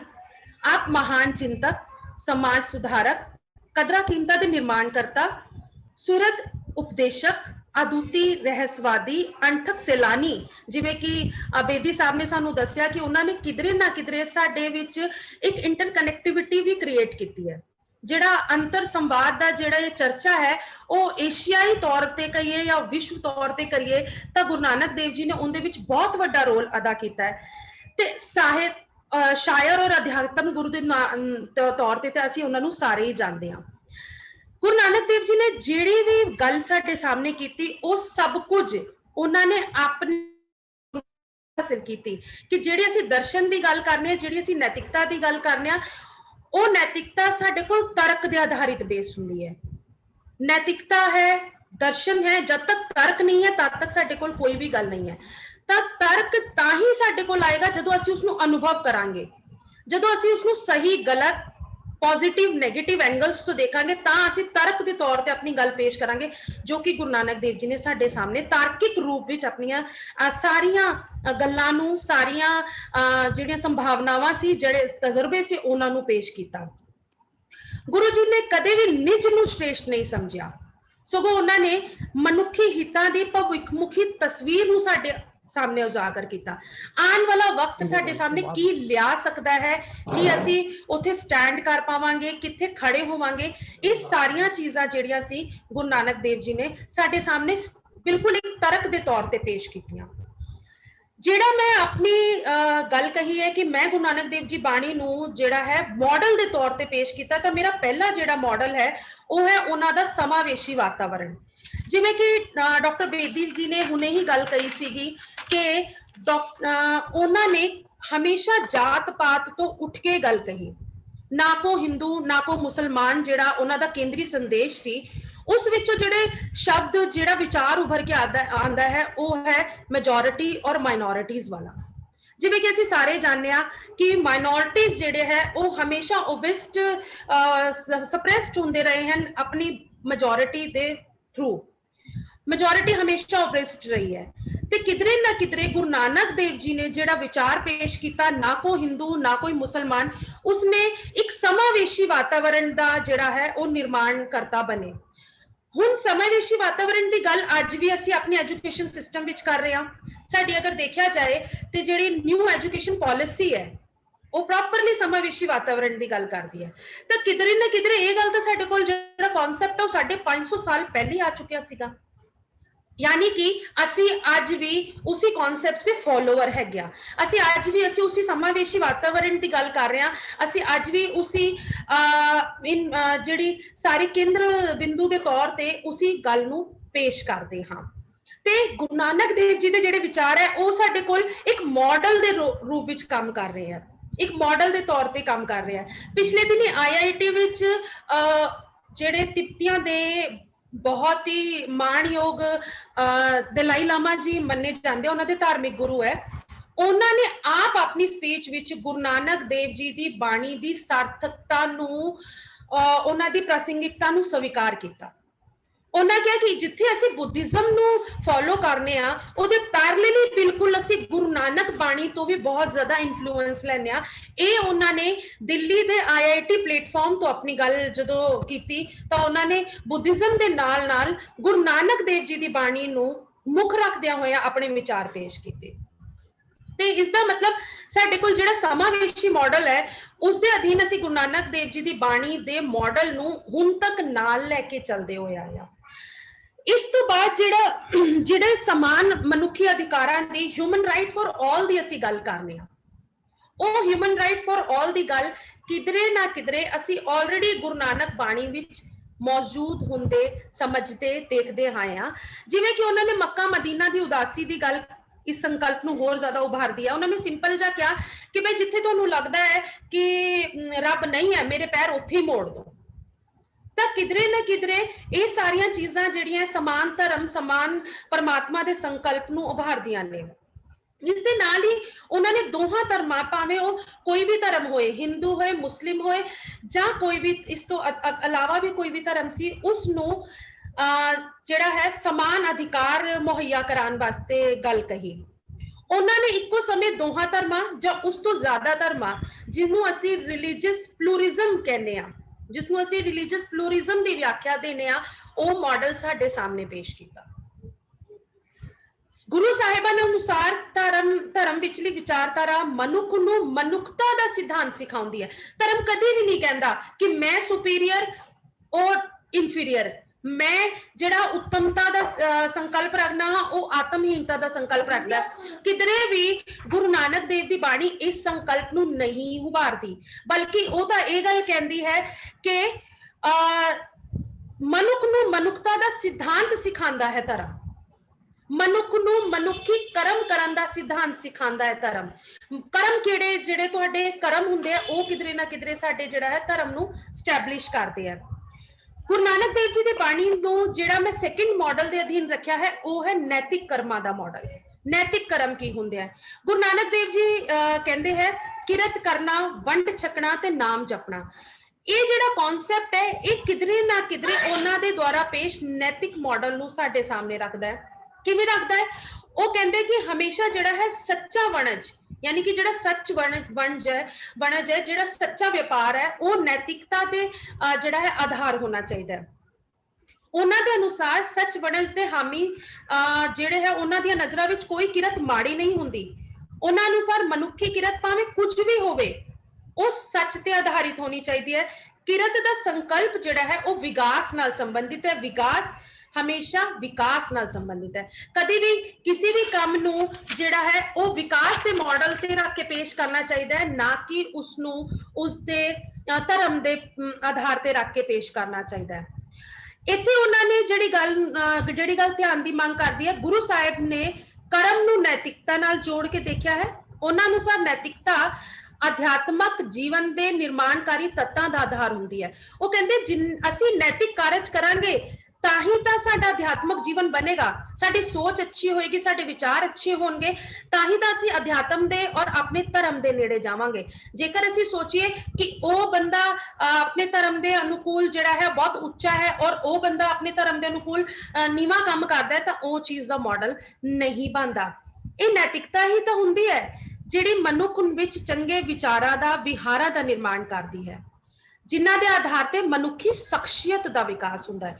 ਗੁਰੂ ਨਾਨਕ ਦੇਵ ਜੀ ਹਮੇਸ਼ਾ ਵਿਅਕਤੀ ਨੂੰ ਮਨੁੱਖੀ ਸ਼ਖਸੀਅਤ ਦੇ ਮਾਡਲ ਦੇ ਤੌਰ ਤੇ ਦੇਖਦੇ ਆ। ਉਹ ਕਹਿੰਦੇ ਹੈ ਕਿ ਇੱਕ ਅੱਛਾ ਵਿਅਕਤੀ, ਇੱਕ ਸੱਚਾ ਵਿਅਕਤੀ ਹੀ ਤਾਂ ਨੈਤਿਕ ਕਰਮਾਂ ਦੇ ਆਧਾਰ ਤੇ ਇੱਕ ਸੱਚੇ ਔਰ ਅੱਛੇ ਧਰਮ ਦਾ ਨਿਰਮਾਣਕਾਰੀ ਹੋਏਗਾ। ਤਾਂ ਹੀ ਤਾਂ ਗੁਰਬਾਣੀ ਵਿੱਚ ਜਿਹੜੇ ਸ਼ਬਦ ਹੈ ਉਹਨਾਂ ਦਾ ਪ੍ਰਚਾਰ ਔਰ ਪ੍ਰਸਾਰ ਕਰਦੇ ਹੋਏ ਜਦੋਂ ਅਸੀਂ ਅਰਦਾਸ ਵੀ ਕਰਨੇ ਹਾਂ ਤਾਂ ਉਸ ਵਿੱਚ ਵੀ ਜਿਹੜੀ ਲਾਈਨ ਆਂਦੀ ਹੈ ਉਹ ਕਹਿੰਦੇ ਸਿੱਖਾਂ ਦਾ ਮਨ ਨੀਵਾਂ ਮਤ ਉੱਚੀ। ਯਾਨੀ ਕਿ ਅਗਰ ਅਸੀਂ ਆਪਣਾ ਮਨ ਨੀਵਾਂ ਰੱਖਾਂਗੇ ਤਾਂ ਮਤ ਆਪਣੇ ਆਪ ਸਾਡੀ ਉੱਚੀ ਹੋਏਗੀ। ਜੇਕਰ ਅਸੀਂ ਆਪਣੇ ਆਪ ਨੂੰ ਬਹੁਤ ਉੱਚਾ ਸਮਝਾਂਗੇ, ਜੇਕਰ ਅਸੀਂ ਆਪਣੇ ਆਪ ਨੂੰ ਬਹੁਤ ਹਾਈ ਹੁੰਦੇ ਰੱਖਾਂਗੇ ਤਾਂ ਇਹ ਗੱਲ ਪੋਸੀਬਲ ਨਹੀਂ ਹੁੰਦੀ। ਗੁਰੂ ਨਾਨਕ ਦੇਵ ਜੀ ਦੀ ਬਾਣੀ ਦਾ ਜਿਹੜਾ ਤੀਜਾ ਮਾਡਲ ਮੈਂ ਆਪਣੇ ਵਿਚਾਰਾਂ ਅਧੀਨ ਪੇਸ਼ ਕੀਤਾ ਹੈ ਉਹ ਹੈ ਉਹਨਾਂ ਦਾ ਪ੍ਰਕਿਰਤਿਕ ਸੁਰੱਖਿਆ ਦਾ ਮਾਡਲ। ਜਿਹੜੇ ਕਿ ਜਿਵੇਂ ਅਸੀਂ ਸਾਰੇ ਜਾਣਦੇ ਹਾਂ ਕਿ ਗੁਰੂ ਗ੍ਰੰਥ ਸਾਹਿਬ ਵਿੱਚ ਜਿਸ ਬਾਣੀ ਦੀ ਅਸੀਂ ਵਿਆਖਿਆ ਔਰ ਗੱਲ ਕਰਦੇ ਹੋਏ ਆਏ ਹਾਂ, ਜਿਸ ਨੂੰ ਅਸੀਂ ਸਮਝਦੇ ਆਏ ਹੋਏ ਹਾਂ, ਜਿਵੇਂ ਕਿ ਬੇਦੀ ਸਾਹਿਬ ਨੇ ਵੀ ਕਿਹਾ ਕਿ ਜਪਜੀ ਜਿਹੜਾ ਹੈ ਉਹ ਸਾਡੇ ਕੋਲ ਗੁਰੂ ਨਾਨਕ ਬਾਣੀ ਦਾ ਬਹੁਤ ਵੱਡਾ ਮਾਡਲ ਹੈ। ਆਸਾ ਦੀ ਵਾਰ ਬਹੁਤ ਵੱਡਾ ਮਾਡਲ ਹੈ, ਜਿਸ ਵਿੱਚ ਅਸੀਂ ਦੇਖਨੇ ਆ ਕਿ ਗੁਰੂ ਨਾਨਕ ਦੇਵ ਜੀ ਨੇ ਆਪ ਐਜ਼ ਅ ਜਿਹੜੇ ਹੈ ਉਹ ਇਨਵਾਇਰਮੈਂਟਲਿਸਟ ਦੇ ਤੌਰ ਤੇ ਕੰਮ ਕਰਦੇ ਆ ਸਾਡੇ ਸਾਹਮਣੇ। ਉਹ ਜਿਸ ਪ੍ਰਕਿਰਤੀ ਦੀ ਸੋਰਸਿਸ ਦੀ ਗੱਲ ਅੱਜ ਸਾਡਾ ਸਮਾਜ, ਸਾਡਾ ਦੇਸ਼, ਸਾਡਾ ਵਿਸ਼ਵ ਕਰ ਰਿਹਾ ਹੈ, ਉਹ ਗੁਰੂ ਨਾਨਕ ਦੇਵ ਜੀ ਨੇ 550 ਸਾਲਾਂ ਪਹਿਲੇ ਹੀ ਸਾਨੂੰ ਸਾਡੇ ਭਵਿੱਖ ਮੁਖੀ ਦ੍ਰਿਸ਼ਟੀਕੋਣ ਤੋਂ ਅਵਗਤ ਕਰਾ ਦਿੱਤਾ ਸੀਗਾ। ਉਹਨਾਂ ਨੇ ਪ੍ਰਕਿਰਤੀ ਨਾਲ ਸੰਬੰਧਿਤ ਜਿੰਨਾ ਮਹੱਤਵਪੂਰਨ ਪੱਖਾਂ ਦੀ ਗੱਲ ਹੈ ਪੂਰਾ ਵਿਸ਼ਵ ਆਪਣੇ ਮੰਚ ਤੋਂ ਪ੍ਰੀਜ਼ਰਵ ਦਾ এনवायरमेंटल ਸੋਰਸਿਸ ਜਾਂ ਸੇਵ ਦਾ ਅਰਥ ਔਰ এনवायरमेंटल ਦੇ ਅਧੀਨ ਕਰ ਰਿਹਾ, ਉਹ ਜਪਜੀ ਵਿੱਚ ਬਹੁਤ ਪਹਿਲੇ ਸਾਡੇ ਕੋਲ ਮਾਡਲ ਪੇਸ਼ ਹੋ ਜਾਂਦਾ ਹੈ, ਜਿੱਥੇ ਉਹਨਾਂ ਨੇ ਸਾਫ਼ ਕਿਹਾ ਸੀਗਾ ਪਵਨ ਗੁਰੂ, ਪਾਣੀ ਪਿਤਾ, ਮਾਤਾ ਧਰਤ ਮਹਤ। ਜਿੱਥੇ ਸਾਡਾ ਗੁਰੂ ਜਿਹੜਾ ਹੈ ਉਹ ਪਵਨ ਹੈ, ਪਾਣੀ ਪਿਤਾ ਹੈ ਤੇ ਮਾਤਾ ਸਾਡੀ ਧਰਤੀ ਹੈ, ਉਹ এনवायरमेंटलिस्ट ਤੌਰ ਤੇ ਸਾਡੇ ਕੋਲ ਸਾਰੀਆਂ ਚੀਜ਼ਾਂ ਆਲਰੇਡੀ ਅਵੇਲੇਬਲ ਹੈ। ਗੁਰੂ ਸਾਹਿਬ ਦੁਆਰਾ ਰਚਿਤ ਬਾਣੀ ਵਿਚਲਾ ਪ੍ਰਕਿਰਤਿਕ ਜਿਹੜਾ ਸੁਰੱਖਿਆ ਦਾ ਮਾਡਲ ਹੈ, ਉਹ ਮਨੁੱਖ ਨੂੰ ਪ੍ਰਕਿਰਤੀ ਨਾਲ ਮਿਲ ਕੇ ਚੱਲਣ ਅਤੇ ਪ੍ਰਕਿਰਤੀ ਪ੍ਰਤੀ ਸਤਿਕਾਰ ਦਾ ਵਿਹਾਰ ਅਪਣਾਉਣ ਲਈ ਪ੍ਰੇਰਿਤ ਕਰਦਾ ਹੈ। ਗੁਰੂ ਨਾਨਕ ਦੇਵ ਜੀ ਨੇ ਸਿਰਫ ਔਰ ਸਿਰਫ ਸਾਡੇ ਅੱਗੇ ਆਪਣੀ ਬਾਣੀ ਨੂੰ ਹੀ ਪੇਸ਼ ਨਹੀਂ ਕੀਤਾ, ਉਹਨਾਂ ਨੇ ਸਾਨੂੰ ਇਹ ਵੀ ਸਿਖਾਇਆ ਹੈ ਕਿ ਸਾਨੂੰ ਆਪਣੀ ਪ੍ਰਕਿਰਤੀ ਨੂੰ ਸਤਿਕਾਰ ਦੇਣਾ ਚਾਹੀਦਾ ਹੈ, ਆਪਣੀ ਪ੍ਰਕਿਰਤੀ ਨੂੰ ਉਸ ਆਧਾਰ ਤੇ ਸਵੀਕਾਰ ਕਰਨਾ ਚਾਹੀਦਾ ਜਿੱਥੇ ਅਸੀਂ ਆਪਣੇ ਮਾਤਾ ਪਿਤਾ, ਆਪਣੇ ਗੁਰੂ ਨੂੰ ਸਵੀਕਾਰ ਕਰਨੇ ਆ। ਉਹਨਾਂ ਅਨੁਸਾਰ ਅਕਾਲ ਪੁਰਖ ਦੀ ਹੋਂਦ ਪ੍ਰਕਿਰਤੀ ਦੇ ਜ਼ਰਰੇ ਜ਼ਰਰੇ ਵਿੱਚ ਮੌਜੂਦ ਹੈ। ਉਹਨਾਂ ਅਨੁਸਾਰ ਪਰਮਾਤਮਾ ਦੀ ਇਸ ਅਸੀਮ ਅਨੰਤ ਤੇ ਅਲਖ ਦ੍ਰਿਸ਼ਟਮਾਨਤਾ ਦਾ ਅੰਤ ਨਹੀਂ ਪਾਇਆ ਜਾ ਸਕਦਾ। ਬਲਹਾਰੀ ਕੁਦਰਤ ਵਸਿਆ, ਤੇਰਾ ਅੰਤ ਨਾ ਜਾਏ ਲਖਿਆ। ਯਾਨੀ ਕਿ ਉਹਨਾਂ ਨੇ ਆਸਾ ਦੀ ਵਾਰ ਵਿੱਚ ਇੱਥੋਂ ਤੱਕ ਕਿ ਪਾਣੀ ਦੀ ਮਹੱਤਤਾ ਨੂੰ ਵੀ ਸਵੀਕਾਰ ਕੀਤਾ, ਪਾਣੀ ਬਾਰੇ ਵੀ ਉਹਨਾਂ ਨੇ ਆਪਣੇ ਵਿਚਾਰ ਪੇਸ਼ ਕੀਤੇ।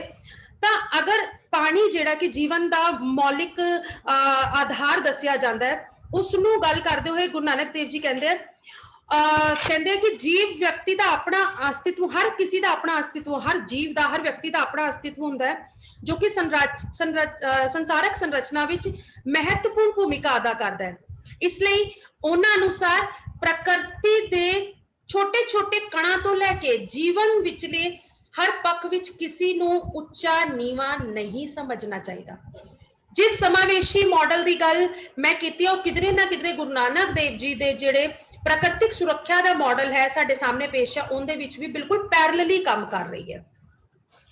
ਇਸ ਦੇ ਨਾਲ ਹੀ ਗੁਰੂ ਨਾਨਕ ਦੇਵ ਦੇ ਨੈਤਿਕ ਪ੍ਰਵਚਨ ਵਿਚਲੀ ਦਾਰਸ਼ਨਿਕਤਾ ਨੇ ਜਨ ਸਾਧਾਰਨ ਦੀਆਂ ਨਜ਼ਰਾਂ ਵਿੱਚ ਉਹਨਾਂ ਨੂੰ ਇੱਕ ਅਧਿਆਤਮਕ ਗੁਰੂ ਦੇ ਨਾਲ-ਨਾਲ ਫਿਲਾਸਫਰ ਦੇ ਤੌਰ ਤੇ ਵੀ ਸਥਾਪਿਤ ਕੀਤਾ ਹੈ।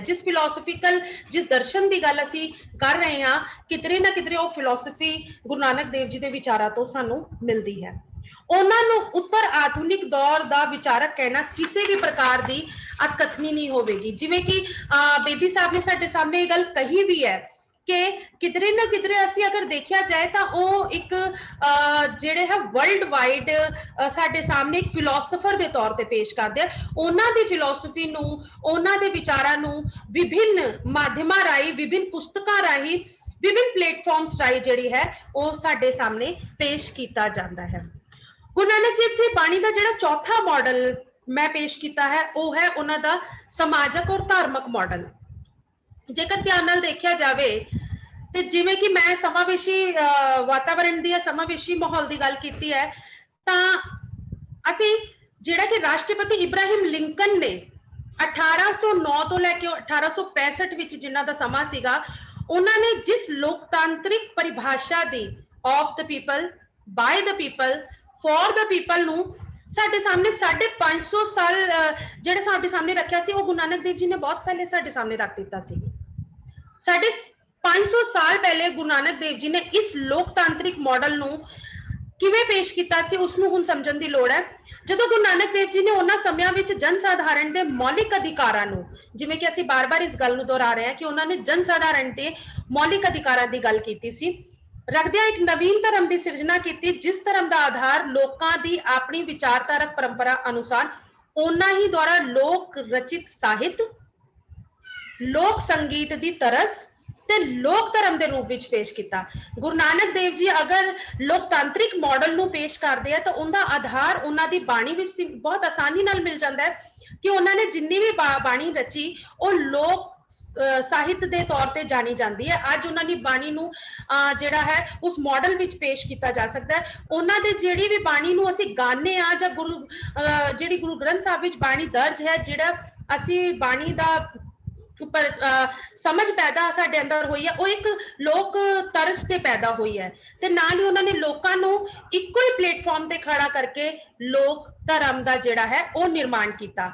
ਇਸ ਧਰਮ ਦੀ ਬੁਨਿਆਦ ਮਨੁੱਖੀ ਜੀਵਨ ਨਾਲ ਸੰਬੰਧਿਤ 5 ਨਵੇਂ ਆयाम ਮਨੁੱਖ, ਧਰਮ, ਸੱਚ, ਸਿੱਖਿਆ ਤੇ ਕੁਦਰਤ ਦੇ ਸਮੀਕਰਨ ਰਾਹੀਂ ਪੇਸ਼ ਹੁੰਦੀ ਹੈ। ਇਸ ਨਵੀਨ ਧਾਰਮਿਕ ਸਮੀਕਰਨ ਨੂੰ ਅਸੀਂ ਜਪਜੀ ਸਾਹਿਬ ਦੇ ਰੂਪ ਵਿੱਚ ਸਵੀਕਾਰ ਕਰਦੇ ਹਾਂ। ਉੱਤਰ ਆਧੁਨਿਕ ਦੌਰ ਅੰਤਰਗਤ ਮੌਲਿਕ ਅਧਿਕਾਰਾਂ ਤੋਂ ਬਾਅਦ ਨਾਰੀਵਾਦ ਦੀ ਪਰਪੇਤਾ ਪ੍ਰਤੀ ਜਿਨ੍ਹਾਂ ਲਿੰਗਿਕ ਅਧਿਕਾਰਾਂ ਔਰ ਸਮਾਨਤਾਵਾਂ ਦੀ ਗੱਲ ਅਸੀਂ ਅੱਜ ਕਰਦੇ ਪ੍ਰਤੀਤ ਹੁੰਦੇ ਹਾਂ, ਉਸ ਦੀ ਸਥਾਪਨਾ ਸਦੀਆਂ ਪਹਿਲੇ ਹੀ ਸਾਡੇ ਸਰਵਪ੍ਰਿਯ ਫਿਲਾਸਫਰ ਜਾਂ ਆਲੋਚਕ ਗੁਰੂ ਨਾਨਕ ਦੇਵ ਜੀ ਦੁਆਰਾ ਕੀਤੀ ਜਾ ਚੁੱਕੀ ਹੈ। ਅਸੀਂ ਜਿਸ ਮਾਡਲ ਨੂੰ ਅੱਜ ਲਿੰਗਿਕ ਸਮਾਨਤਾ ਕਹਿੰਦੇ ਆ ਕਿ ਔਰਤ ਔਰ ਮਰਦ ਦਾ ਜਿਹੜਾ ਹੈ ਉਹ ਸਮਾਨ ਅਧਿਕਾਰ ਉਹਨਾਂ ਨੂੰ ਪ੍ਰਾਪਤ ਹੋਣੇ ਚਾਹੀਦੇ ਹੈ, ਜਿਸ ਔਰਤ ਦੀ ਅਸੀਂ ਇੰਡੀਪੈਂਡੈਂਸ ਦੀ ਗੱਲ ਕਰਨੇ ਆ, ਉਸ ਦੀ ਸੁਤੰਤਰਤਾ ਦੀ ਗੱਲ ਕਰਨੇ ਆ, ਉਹ ਸਾਡੇ ਸਾਹਮਣੇ ਔਰਤ ਦਾ ਮਾਡਲ ਜਿਹੜਾ ਹੈ, ਮੈਂ ਉਸ ਨੂੰ सम्मानित मॉडल ਦਾ ਨਾਂ ਦਿੱਤਾ ਹੈ। औरत ਦਾ सम्मानित मॉडल। मनीषा जी थोड़ा संक्षिप्त कीजिएगा। जी बस 5 मिनट और लूंगी। जो औरत ਦੇ सम्मानित मॉडल ਅਧੀਨ ਪੇਸ਼ ਕੀਤਾ ਹੈ ਤੇ ਇੱਥੇ ਜਿਹੜੇ ਕਿ ਅਸੀਂ ਜਿਵੇਂ ਕਿ ਬਹੁਤ ਸਾਰੇ ਧਰਮਾਂ ਵਿੱਚ ਵੱਖ-ਵੱਖ ਤਰੀਕਿਆਂ ਨਾਲ ਨਾਰੀ ਤੋਂ ਹਮਨੇ ਕਰੀ ਕੀਨਾ ਨਹੀਂ ਵਿਚਾਰ, ਜਬ ਜਾਨੀ ਤਬ परिहारी, नारी बड़ा विकार, यानी कि नारी ਨੂੰ ਜਿੱਥੇ ਵਿਕਾਰ ਦੇ ਤੌਰ ਤੇ ਪੇਸ਼ ਕੀਤਾ ਜਾਂਦਾ ਸੀ ਕਿ ਪਰੰਪਰਾਵਾਦੀ ਸੋਚ ਵਿੱਚ, ਉੱਥੇ ਗੁਰੂ ਨਾਨਕ ਦੇਵ ਜੀ ਨੇ ਔਰਤ ਦਾ ਸਤਕਾਰ ਮਾਡਲ ਦਿੱਤਾ। ਅਗਰ ਅਸੀਂ ਦੇਖੀਏ, ਉਹਨਾਂ ਨੇ ਔਰਤ ਦੇ ਹਰ ਰੂਪ ਨੂੰ, ਮਾਂ, ਭੈਣ, ਪਤਨੀ, ਹਰ ਰੂਪ ਨੂੰ ਇੱਕ सम्मानित ਮਾਡਲ ਦੇ ਤੌਰ ਤੇ ਸਾਡੇ ਸਾਹਮਣੇ ਰੱਖਿਆ। अगर ਅਸੀਂ ਗੁਰੂ ਨਾਨਕ ਦੇਵ ਦੀ ਫਿਲਾਸਫੀ ਦੇ ਦੇਖਿਆ ਜਾਏ ਤਾਂ ਅਸੀਂ ਉਹਦੇ ਪ੍ਰਤੀ ਉੱਤਰ ਵਜੋਂ ਹੀ ਤਾਂ ਬੇਟੀ ਬਚਾਓ ਬੇਟੀ ਪੜਾਓ ਅਭਿਆਨ ਚਲਾ ਰਹੇ ਹਾਂ। ਇਹ ਨਾਨਕ ਬਾਣੀ ਦਾ ਪ੍ਰਤੀ ਉੱਤਰ ਹੀ ਤਾਂ ਹੈ, ਜਿਹੜੀ ਕਿ ਨਾਨਕ ਬਾਣੀ ਨੇ ਔਰਤ ਦੀ ਜਿਹੜੀ सम्मान ਦੀ ਗੱਲ ਕੀਤੀ ਸੀਗੀ, ਉਹ ਇੱਥੇ ਉਹੀ ਸਾਰੀ ਚੀਜ਼ਾਂ ਨੂੰ ਅਸੀਂ ਦੁਹਰਾ ਰਹੇ ਹਾਂ ਅੱਜ ਦੇ ਸਮਾਜ ਵਿੱਚ। ਔਰ ਅਗਰ ਅਸੀਂ ਗੁਰੂ ਨਾਨਕ ਦੇਵ ਜੀ ਦੁਆਰਾ ਔਰਤ ਦੀ ਹਕਮਈ ਸਥਿਤੀ ਨੂੰ ਧਿਆਨ ਵਿੱਚ ਰੱਖਦੇ ਤਾਂ ਸਾਡੇ ਦੇਸ਼ ਵਿੱਚ ਜਾਂ ਇੰਟਰਨੈਸ਼ਨਲ ਤੌਰ ਤੇ ਸਾਨੂੰ #MeToo ਮੂਵਮੈਂਟ ਨਾ ਚਲਾਣੀ ਪੈਂਦੀ। ਇਹ ਬਹੁਤ ਇੰਪੋਰਟੈਂਟ ਗੱਲ ਸੀ। ਉਸ ਤੋਂ ਬਾਅਦ ਜਿਹੜਾ ਅੰਤਰ ਸੰਵਾਦੀ ਮਾਡਲ ਹੈ, ਜਿਹੜੀ ਕਿ ਗੱਲ ਮੈਂ ਉਸ ਨੂੰ ਦੁਹਰਾਉਂਗੀ ਨਹੀਂ ਕਿਉਂਕਿ ਡਾਕਟਰ ਸਾਹਿਬ ਨੇ ਪਹਿਲੇ ਕੱਲ ਕਰ ਦਿੱਤੀ ਅੰਤਰ ਸੰਵਾਦੀ ਮਾਡਲ ਦੀ, ਤਾਂ ਉਸ ਨੂੰ ਮੈਂ ਛੋੜਦੇ ਹੋਏ ਜਿਹੜਾ ਕਮਿਊਨੀਕੇਸ਼ਨ ਬੈਰੀਅਰਸ ਜਿਹੜੇ ਤੋੜੇ ਹੈ ਗੁਰੂ ਨਾਨਕ ਦੇਵ ਜੀ ਨੇ, ਉਸ ਬਾਰੇ ਗੱਲ ਜ਼ਰੂਰ ਕਰਨਾ ਚਾਹੂੰਗੀ। ਕਿਉਂਕਿ ਕਿਧਰੇ ਨਾ ਕਿਧਰੇ ਉਹਨਾਂ ਨੇ ਜਿਹੜੀ ਬਾਣੀ ਕਹੀ ਸੀ, ਉਹਨਾਂ ਦੀ ਬਾਣੀ ਦਾ ਮੂਲ ਮੰਤਰ ਸੀ ਪਹਿਲਾਂ ਸੁਣਨਾ ਫਿਰ ਬੋਲਣਾ। ਉਹਨਾਂ ਦੇ ਵਿਚਾਰਾਂ ਅਨੁਸਾਰ ਜੇ ਕੋਈ ਵਿਅਕਤੀ ਵਿਸ਼ੇਸ਼ ਦੇ ਵਿਚਾਰਾਂ ਨੂੰ ਸੁਣਨ ਬਾਰੇ ਪ੍ਰਾਥਮਿਕਤਾ ਦਿੰਦਾ ਹੈ ਤਾਂ ਹੀ ਉਹ ਵਾਦ ਵਿਵਾਦ ਦੀ ਪ੍ਰਕਿਰਿਆ ਵਿੱਚੋਂ ਗੁਜ਼ਰ ਸਕਦਾ ਹੈ। ਤਾਂ ਸਾਨੂੰ ਪਹਿਲੇ ਸੁਣਨਾ ਬਹੁਤ ਜ਼ਰੂਰੀ ਹੁੰਦਾ ਹੈ। ਤਾਂ ਗੁਰੂ ਨਾਨਕ ਦੇਵ ਜੀ ਦੇ ਖੁਦ ਦੇ ਜਿਹੜੇ ਬਾਣੀ ਦੇ ਸ਼ਬਦ ਹਨ, ਜਬ ਲਗ ਦੁਨੀਆ ਰਹੀਏ ਨਾਨਕ, ਕਿਛ ਸੁਣੀਏ ਕਿਛ ਕਹੀਏ ਨਾਨਕ। ਤੇ ਕਿਧਰੇ ਨਾ ਕਿਧਰੇ ਇਹ ਜਿਹੜਾ ਗੁਰਬਾਣੀ ਦਾ ਮਾਡਲ ਹੈ ਸਾਡੇ ਸਾਹਮਣੇ ਜਿਹੜਾ ਹੈ ਕਮਿਊਨੀਕੇਸ਼ਨ ਬੈਰੀਅਰਸ ਨੂੰ ਵੀ ਤੋੜਦਾ, ਜਿਸ ਕਮਿਊਨੀਕੇਸ਼ਨ ਬੈਰੀਅਰਸ ਨੂੰ ਅੱਜ ਅਸੀਂ ਸਾਇੰਟਿਫਿਕ ਤੌਰ ਤੇ ਆਪਣੇ ਬੱਚਿਆਂ ਨੂੰ ਟੈਕਨੋਲੋਜੀ ਵਿੱਚ ਪੜ੍ਹਾਉਂਦੇ ਹਾਂ, ਅਸੀਂ ਆਪਣੇ ਬੱਚਿਆਂ ਨੂੰ ਸਮਝਾਉਂਦੇ ਹਾਂ। ਤੇ ਆਪਣੀ ਗੱਲ ਨੂੰ ਇੱਕ ਵਿਰਾਮ ਚਿੰਨ੍ਹ ਦਿੰਦੇ ਹੋਏ ਮੈਂ ਇੱਕ ਪੈਰਾਗ੍ਰਾਫ ਜ਼ਰੂਰ ਪੜ੍ਹਨਾ ਚਾਹੂੰਗੀ। ਉਹ ਇਹ ਹੈ ਕਿ ਆਪ ਜੀ ਗੁਰੂ ਨਾਨਕ ਦੇਵ ਜੀ ਰੂਹਾਨੀਅਤ ਤੇ ਮੁਜੱਸਮੇ ਦੀ ਯਥਾਰਥਿਕ ਸ਼ਖਸੀਅਤ ਦੇ ਨਾਲ-ਨਾਲ ਨਾਨਕ ਤੋਂ ਗੁਰੂ ਨਾਨਕ ਦੇਵ ਜੀ ਦਾ ਸਾਰਾ ਜੀਵਨ ਨਿੱਜ ਦੀ ਭਾਵਨਾ ਤੋਂ ਪਾਰ ਮਨੁੱਖੀ ਸਰਬ ਸਾਂਝੀਵਾਲਤਾ ਨੂੰ ਸਮਰਪਿਤ ਰਿਹਾ ਹੈ। ਗੁਰੂ ਸਾਹਿਬ ਨੇ ਸਮੁੱਚੀ ਲੋਕਾਈ ਨਾਲ ਸੰਵਾਦ ਰਚਾਇਆ, ਉਹਨਾਂ ਨੂੰ ਆਪਣਾ ਸਰੋਤਾ ਬਣਾਉਣ ਖਾਤਰ ਮਨੁੱਖਤਾ ਵਿਚਕਾਰ ਆਪਣੀਆਂ ਸਮਾਜਕ, ਸੱਭਿਆਚਾਰਕ, ਧਾਰਮਿਕ ਹੱਦਾਂ ਨੂੰ ਤੋੜਿਆ ਅਤੇ ਉਹਨਾਂ ਵਿੱਚ ਸਾਂਝ ਸਥਾਪਿਤ ਕਰਨ ਦੀ ਕੋਸ਼ਿਸ਼ ਕੀਤੀ। ਬਹੁਪੱਖੀ ਸ਼ਖਸੀਅਤ ਅਤੇ ਵਿਸ਼ਾਲ ਪ੍ਰਤਿਭਾ ਦੇ ਮਾਲਕ ਹੋਣ ਕਰਕੇ ਆਪ ਜੀ ਧਰਮ, ਵਿਦਿਅਕ ਅਤੇ ਦਰਸ਼ਨ ਸ਼ਾਸਤਰ ਦੇ ਖੇਤਰ ਵਿੱਚ ਵਿਲੱਖਣ ਅਤੇ ਮਹਾਨ ਕ੍ਰਾਂਤੀਕਾਰੀ ਵੀ ਰਹੇ ਹਨ। ਗੁਰੂ ਸਾਹਿਬ ਦੁਆਰਾ ਨਿਰਮਿਤ ਸਮਾਵੇਸ਼ੀ ਗਤੀਵਿਧੀਆਂ, ਮਨੁੱਖੀ ਸਮਾਨਤਾ, ਧਾਰਮਿਕ ਬਰਾਬਰੀ, ਔਰਤ ਦਾ ਸਤਿਕਾਰ, ਵਾਤਾਵਰਣ ਦੀ ਸੁਰੱਖਿਆ ਅਤੇ ਨੈਤਿਕ ਮਾਡਲ ਆਦਿ ਦੀ ਸਾਰਥਕਤਾ ਹਰ ਪੱਖੋਂ ਵਿਸ਼ਵ ਪੱਧਰ ਤੇ ਸਿੱਧ ਹੁੰਦੀ ਨਜ਼ਰ ਆ ਰਹੀ ਹੈ ਸਾਨੂੰ। ਇਹ ਸਾਰੇ ਮਾਡਲ ਜਿਹੜੇ ਆ ਅਸੀਂ ਸਵੀਕਾਰ ਕਰ ਰਹੇ ਹਾਂ ਔਰ ਉਹਨਾਂ ਨੂੰ ਇੰਪਲੀਮੈਂਟ ਕਰ ਰਹੇ ਹਾਂ। ਅੱਜ ਹਰ ਭਾਰਤੀ ਪੱਛਮੀ ਸਮਾਜ ਸੱਭਿਆਚਾਰ ਵਿਚਲੀਆਂ ਬਹੁਪੱਖੀ ਵਿਵਸਥਾਵਾਂ ਗੁਰੂ ਸਾਹਿਬ ਦੁਆਰਾ ਸੰਚਾਰਿਤ ਮਾਡਲਾਂ ਨੂੰ ਕਾਰਜਸ਼ੀਲ ਹੁੰਦੀਆਂ ਆਪਣੇ ਤਰੀਕੇ ਨਾਲ ਸ਼ੇਪ ਦਿੰਦੀਆਂ नजर आ रही ने। बहुत बहुत शुक्रिया, बहुत बहुत धन्यवाद। धन्यवाद मनीषा जी। आपने जिस तरह से गुरु नानक देव के दार्शनिक विचारों को आधुनिक संदर्भों में देखने का प्रयास किया है, वे वास्तव में बहुत महत्वपूर्ण है। जिस तरीके से आज कोरोना काल चल रहा है, स्वाभाविक है कि जो लोगों के मन की वृत्तियां हैं, उन वृत्तियों में ये सारी बातें बहुत महत्वपूर्ण तरीके से उभर कर आना बहुत जरूरी है, चाहे वो धर्म के संबंध में हो, चाहे वो मनुष्यता के संबंध में हो, चाहे वो नैतिकता के संबंध में हो। और विशेष बात यह है कि चूंकि मध्यकालीन दौर में गुरु नानक देव और अन्य संत कवियों का जन्म हुआ, में जिस तरह की परिस्थितियां थी, वे राजनीतिक और सामाजिक परिस्थितियां बहुत विकट भी थी, और इस बात से कोई इनकार नहीं करता। लेकिन विशेष बात यह थी कि गुरु नानक देव जी ने जिस तरह से प्रवृत्ति मूलक अपनी दृष्टि को बनाए रखा, उसी का ही परिणाम रहा कि उन्होंने राजनीतिक और सामाजिक दोनों दृष्टियों को अपने साहित्य के माध्यम से, यानी उन पर बहुत कड़ा प्रहार भी किया। यहाँ तक कि वे अवतारवाद का जहाँ खंडन करते हैं, वहीं अवतारवाद के अन्य जो महत्वपूर्ण पक्ष हैं, जैसे चाहे वो राम का पक्ष हो, चाहे वो कृष्ण का पक्ष हो, उनके संबंध में अपने विचार व्यक्त करते हुए उन्हें केवल एक दिव्य ज्योति का स्वरूप ही मानकर भी चलते हैं। यानी वे ईश्वर के सगुण और निर्गुण दोनों रूपों को स्वीकार करते हुए अपने जीवन दृष्टि को लोगों के सामने लाते हैं। लेकिन जिस सामाजिक परिस्थिति के संदर्भ में जहां वे रह रहे थे, वहां राजा के या यूं कहिए जो मुगल शासक थे, उनके विरुद्ध खड़े होकर अपनी बात कहना, ये बहुत बड़ी बात उस दौर के समय में थी। लेकिन गुरु नानक देव जी ने ऐसा कहा भी। मैं आमंत्रित कर रहा हूं डॉक्टर रविंद्र कुमार गुप्ता जी को, वे आए और गुरु नानक देव जी के सामाजिक विचारों के संबंध में, सामाजिक चेतना के संबंध में अपने महत्वपूर्ण बिंदु हमारे समक्ष रखें। डॉक्टर रविंद्र कुमार गुप्ता जी। धन्यवाद डॉक्टर हरीश जी। डॉक्टर रविंद्र कुमार गुप्ता जी, आपने सही कहा कि गुरु नानक देव जी ने जिस पलायनवादी प्रवृत्ति से मनुष्य को मुक्ति दी, वास्तव में वह उनके चिंतन का एक ऐसा स्वरूप रहा जिसने समूचे भारत में, चूंकि भारत उस समय एक तरह से मुगलों के अधीन था, और उस समय लोगों के मन में कहीं ना कहीं एक पलायनवादी अवस्था पूरी तरह से घर कर चुकी थी। उससे बाहर निकालने का अवसर एक यही था कि हम संतों की वाणियों के माध्यम से उस पलायनवादी प्रवृत्ति से बाहर निकल कर चले। ऐसी सात्विकता, ऐसे नैतिक मूल्यों का संरक्षण, ये गुरु नानक देव के सबसे महत्वपूर्ण बिंदु रहे। एक विशेष बात है कि गुरु नानक देव ने मानव के प्रति जो सेवा और प्रेम का भाव रखा, वह अत्यंत ही महत्वपूर्ण भाव रहा। मुझे याद है कि विवेकानंद, मैं कहीं पढ़ रहा था कि विवेकानंद ने जब लाहौर गए थे, तो लाहौर के एक भाषण के दौरान उन्होंने कहा था कि जिस स्थान पर मैं खड़ा हूँ, इस स्थान पर एक समय ऐसा था जब गुरु नानक देव आए थे, और गुरु नानक देव ने यहाँ आकर जो सर्वधर्म समभाव की बातें रखी थी, वो भारतीय जीवन चेतना को सबसे महत्वपूर्ण पक्ष की ओर ले जाने वाली बातें थी, क्योंकि तब लाहौर भी भारत का ही एक हिस्सा रहा था। तो इन महत्वपूर्ण विचारों, इन महत्वपूर्ण बिंदुओं के अंतर्गत ये बात सबसे महत्वपूर्ण रूप से उभर कर आती है कि वास्तव में गुरु की दृष्टि क्या हो सकती है। अब मैं आमंत्रित कर रहा हूँ उस शख्सियत को जिन्होंने गुरु के संबंध में अनेक विचार रखे हैं, गुरु के संबंध में अनेक बातें रखी हैं, उन्हीं की पंक्ति के माध्यम से मैं उन्हें आमंत्रित कर रहा हूँ।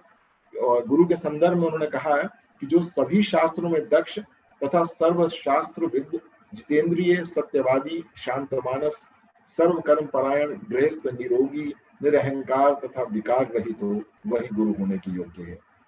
गुरु के संबंध में जो ये विचार रखे, मुझे लगता है कि संतों के संदर्भ में नहीं, वर्तमान समय में भी हमें चिंतन करना होगा कि हम आखिर किस गुरु की ओर जाना चाहते हैं। आदरणीय प्रोफेसर रजनीश कुमार शुक्ल जी, जिनके विचारों से मुझे हमेशा ही कहीं ना कहीं प्रभावित किया है, भारतीय संस्कृति और भारतीय दर्शन के संबंध में उनके विचार भारतीय समाज के लिए नहीं बल्कि विश्व समाज के लिए भी बहुत महत्वपूर्ण है। मैं आमंत्रित कर रहा हूँ बड़े आदर के साथ प्रोफेसर रजनीश कुमार शुक्ल जी को। सर, अपने आप को एक बार म्यूट कर लीजिएगा, पहले अनम्यूट कर लीजिएगा। सबको नमस्कार। गुरु नानक के 550वें प्रकाशोत्सव के अवसर पर पिछले वर्ष से चल रही विविध ज्ञान यज्ञों की श्रृंखला में आयोजित यह संविमर्श मेरे लिए तो अत्यंत फलदायी है। इसलिए फलदायी है कि भारत की संत परंपरा में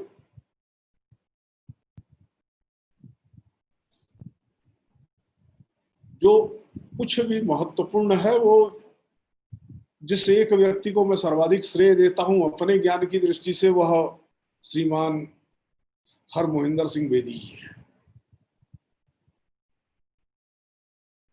मैं तो ये मानता हूं कि भारत के सभी उन महान संतों, साधकों जिन्होंने शब्द को सत्ता की अभिव्यक्ति और उस अभिव्यक्ति के अनुरूप जीवन व्यवस्था की निर्मिति के साधन के रूप में स्वीकार करके देशनाएं की थी, उनका ज्ञान भी न होता दुनिया को, बोध भी न होता, यदि आदि ग्रंथ में, गुरु ग्रंथ साहिब में उन संतों की वाणियों का संग्रह न हुआ होता।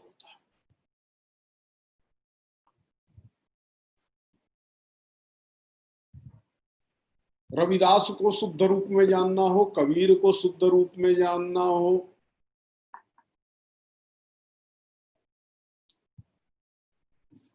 और भारत की एक 2 दर्जन से अधिक महत्वपूर्ण जो संत परंपरा है, जिसके अनुयायी तो हैं, लेकिन उनके वचन शुद्ध रूप में प्राप्त हो, इसकी जो व्यवस्था सिख परंपरा ने प्रस्तुत की थी, सिख गुरुओं ने प्रस्तुत की, उसके कारण से ही हम जान सके। उसके 2 रास्ते निकाले। एक तो आदि ग्रंथ में उनकी वाणियों का संग्रह करके उन्हें एक ऐसा पवित्र रूप दिया जिसमें अक्षर मार्ग का हेर फेर न हो सके। दूसरा रास्ता उन्होंने कहा कि उस समय भी हो सकता है, प्रतिलिपिकार की गलती से हो सकता है, कातिब कोई गलती करेगा तो अंतर आ सकता है। तो भारत की एक वैदिक परंपरा है, वह स्वर को, मात्रा को, उच्चारण को, राग के माध्यम से, संगीत की स्वर लहरियों के माध्यम से सुरक्षित रखने का। सभी संतों की वाणी को रागों में निबद्ध करके और सिक्खी की परंपरा में रागियों के द्वारा उन्हीं रागों में शुद्ध रूप से गायन की एक विशिष्ट व्यवस्था का विकास करके इन संतों की वाणियों को उसी प्रकार से सुरक्षित रखा गया जैसे प्राकृत और विकृत पाठों के माध्यम से वेद वचनों को, वेद को सुरक्षित किया गया। इसलिए जब पाठ की शुद्धता का प्रश्न आता है तो आदि ग्रंथ में संग्रहित पाठ हम सब के लिए शुद्ध पाठ का निदर्श है, पाठ की दृष्टि से। ये परंपरा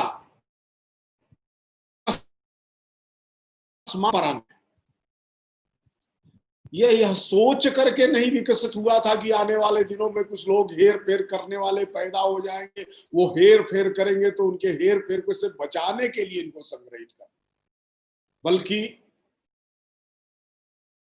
भारत में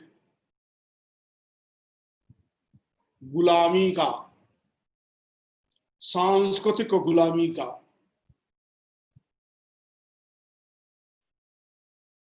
आध्यात्मिक दृष्टि से आक्रमण का, भारत की सनातन परंपरा को विधूनित करने का एक अभियान जो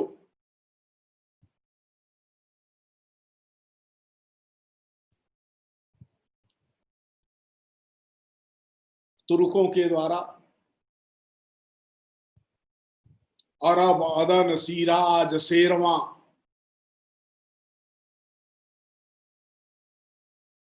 आदि भिन्न भिन्न स्थानों से एक बवंडर की तरह उठा था।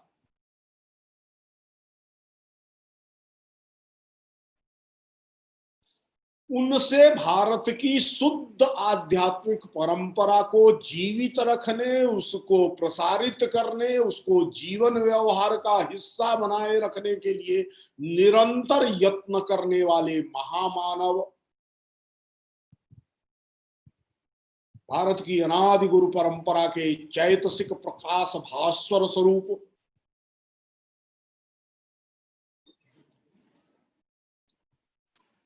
बाबा नानक नानक साह, गुरु नानक के रूप में जो वचन प्रस्तुत किए गए, और सिर्फ वचन नहीं प्रस्तुत किए गए, सिर्फ वचनों का स्मरण मात्र नहीं किया गया, सिर्फ नाम जप तक केंद्रित नहीं किया, नाम जप के अनुरूप कर्म, और उस कर्म का परिणाम हमारे पड़ोसी, हमारे परिवेश को सुखमय जीवन, आनंदमय जीवन और नैतिक जीवन जीने के लिए प्राप्त हो, इसकी एक विशिष्ट सरणी विकसित की गई, विशिष्ट प्रणाली विकसित की गई।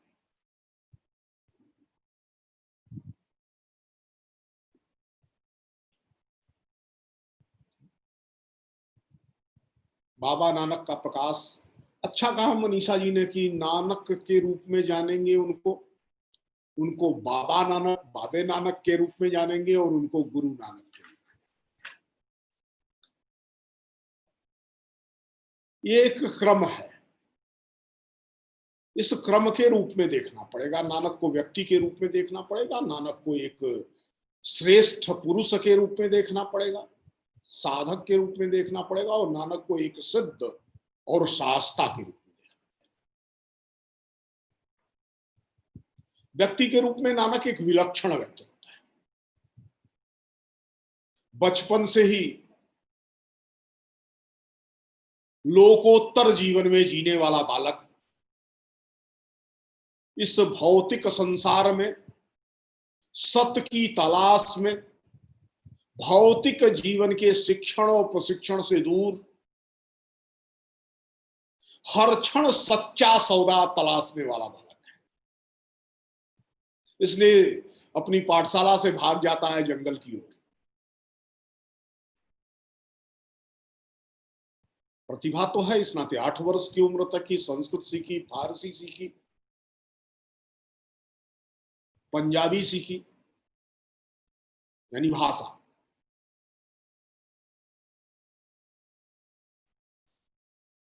अनेक भाषाओं का ज्ञाता, 8 वर्ष की उम्र में हो जाने वाला बालक, लेकिन मन उसका पढ़ने में लगता नहीं, क्योंकि वो लोकोत्तर व्यक्तित्व था जो कागज लेखी में अपना कोई क्षण गंवाना नहीं चाहता था। परिणाम हुआ कि उसके शिक्षक घर पहुंचा देते हैं, संभालो अपना पुत्र। पिता को लगता है कि दुनिया की चाल चलन तो सीखनी ही पड़ेगी, इसलिए व्यापारी पिता उसे व्यापार में लगाने की कोशिश करते हैं, व्यापार को डुबाता है। दुनियावी सौदे की जगह सच्चे सौदे करता है।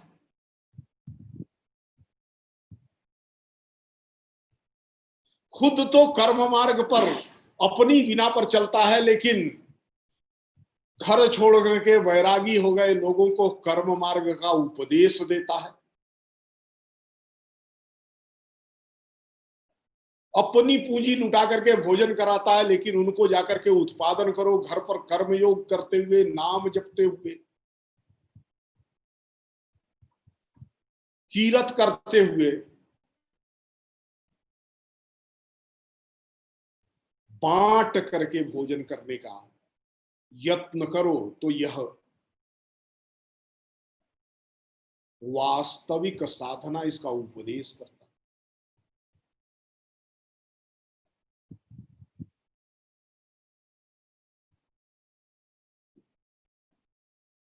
जीवन का एक हिस्सा है, दूसरा हिस्सा है शादी होती है, बच्चे होते हैं,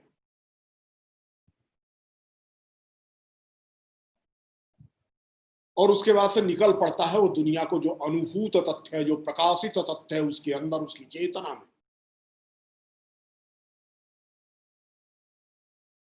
उसको बताने के लिए। 4 उदासियों की चर्चा की हरमोहिंदर सिंह जी ने। 1521 होते होते 4 बार उस काल की पूरी दुनिया,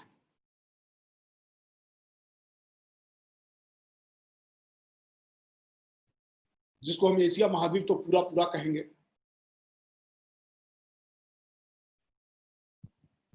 उनका चक्रमण पूरा करता है। 4 उदासियां, 4 शिष्य,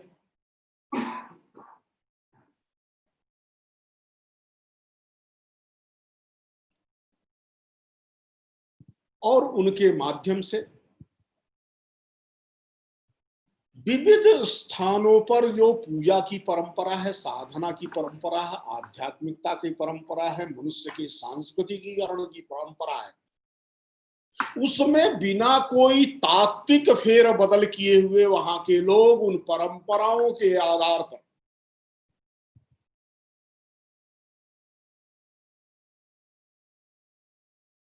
सन्मार्ग पर किस प्रकार से चल सकते हैं इसका उपदेश करता है।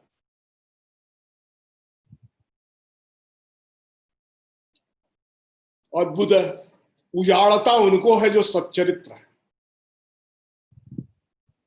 और बसा देता है उनको जो दुर्जन है। दुर्जन को जड़ बनाना और सच्चरित्र को प्रकाश की किरणों की भांति सर्वत्र विकिरण करने का यत्न, यह भारत की जो सनातन गुरु परंपरा है, जिसको भारत में लगातार यही कहा, गुरु कौन है? कालेन अनवच्छेदा, काल से जिसको बांधा नहीं जा सकता है, जिसको काल में नहीं बांधा जा सकता, उसको देश में भी नहीं बांधा जा सकता है। गुरु होने के लिए स्पेस टाइम कॉन्टिन्यूम से बाहर जाना पड़ता है। गुरु नानक का प्रकाशोत्सव इस बात की समझ के लिए 500 वर्ष बाद ही हमारे लिए महत्वपूर्ण है कि भारत की जो गुरु परंपरा है, संत परंपरा है, भारत की जो प्रकाश परंपरा है, ज्ञान परंपरा है, वह ज्ञान परंपरा स्पेस टाइम कॉन्टिन्यूम से बाहर है। इसको सच्चा सौदा समझना है तो स्पेस टाइम के स्पेस टाइम स्पेक्ट्रम से बाहर निकल करके ही समझा जा सकता है।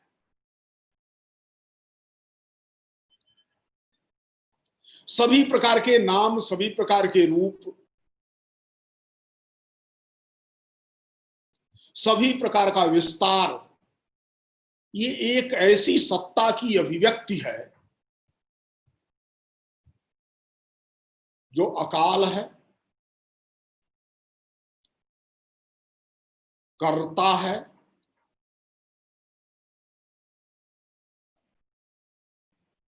लेकिन स्वयं अकारण है। अब अकारण और कर्ता ये दोनों वही हो सकता है जो केवल चेतना है, केवल चिन्मयता है। और जो केवल चिन्मय है वही भासित होता है हर मनुष्य के में जीवन की ज्योत के रूप में,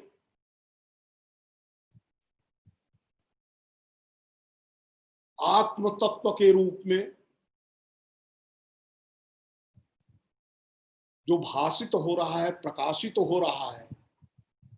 और जिस ज्योत के दूसरे ज्योत में, अनादि ज्योत में, अखंड ज्योति में, अकाल ज्योति में मिल जाने के साथ ही जीवन की समग्रता होती है, संपूर्णता होती है।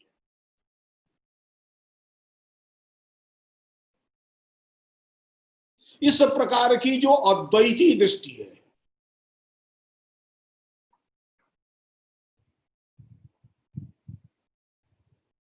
उसको नाम रूप में भासित होता हुआ देखने के बाद भी नाम रूप में सीमित नहीं किया जा सकता। अद्भुत है ना? नाम रूप ईश्वर का स्वरूप नहीं है, लेकिन नाम रूप में वह भासित तो होता है। इसलिए अयोध्या में राम जन्मभूमि का दर्शन भी करते हैं बाबा नानक, और काबे में लोगों को यह भी बताते हैं, वो दिशा बता दे, वो जग जिधर खुदा का घर नहीं है। यत्र तत्र सर्वत्र, पिंड से लेके ब्रह्मांड तक एक ही चेतना है,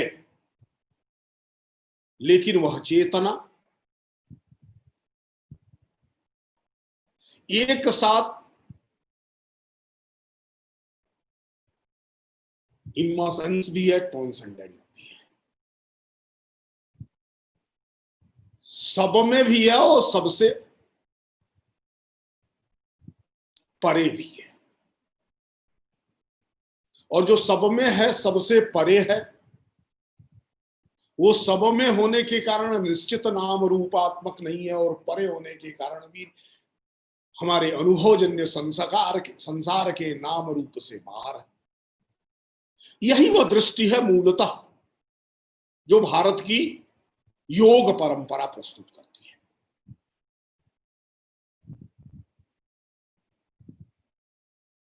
जिसमें समाधि की सिद्धि, योग की प्राप्ति, सत्य का साक्षात्कार का तात्पर्य ही है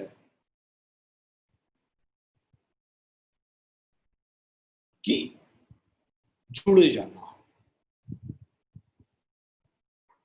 देहावच्छिन्न ज्योति, देह में सीमित ज्योत, जो देश काल से परे महाज्योत है, अखंड ज्योत है, अकाल है, अजन्मा है। अखंड अकाल अजन्मा होने के बाद भी जो विश्व पुरुष है, उसके साथ उसकी एकाकारिता, उसका तादात्म्य हो जाना, उसमें विलीन हो जाना, यह पारलौकिक रूप से तो महत्वपूर्ण है ही। यह लौकिक जीवन में भी एक जीव को दूसरे जीव से जोड़ने की विधि है। इसलिए बाह्य अंतरों के, बाह्य भेदों के होते हुए कुल का भेद होगा, जाति का भेद होगा, भाषा का भेद होगा, रूप का भेद होगा, रंग का भेद होगा, कर्म का भेद होगा, ज्ञान के स्तर का भेद होगा। इन सभी भेदों को होते हुए भी, इन सभी भेदों को तात्विक रूप से संसार के संचालन के लिए आवश्यक मानते हुए भी इस भेद के आधार पर भेद दृष्टि का बर्ताव मनुष्य नहीं कर सकता है। करता है तो पाप करता है। और भेद को स्वीकार करना और इस भेद के अनुसार वर्तन करना, व्यवहार करना, यह सबसे बड़ा पाप है। इसका प्रतिपादक कोई भास्वर संत दिखाई देता है, कोई महाव्यक्तित्व दिखाई देता है, तो वह व्यक्तित्व, वह व्यक्ति, वह लोकोत्तर चरित्र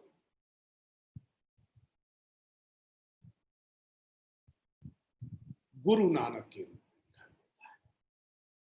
बाबा नानक व्यवहार बताते हैं, गुरु नानक परमार्थ बताते हैं। व्यक्ति नानक जीवन का सलीका बताता है। और इन तीनों ही रूपों में सर्वत्र प्रकाश बिखेरना, सर्वत्र विकृतियों को दूर करते हुए सत्कृति को, सुकीरत को संस्थापित करने का यत्न,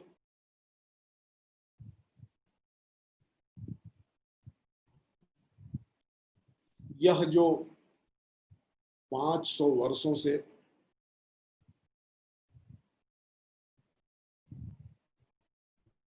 सिख परंपरा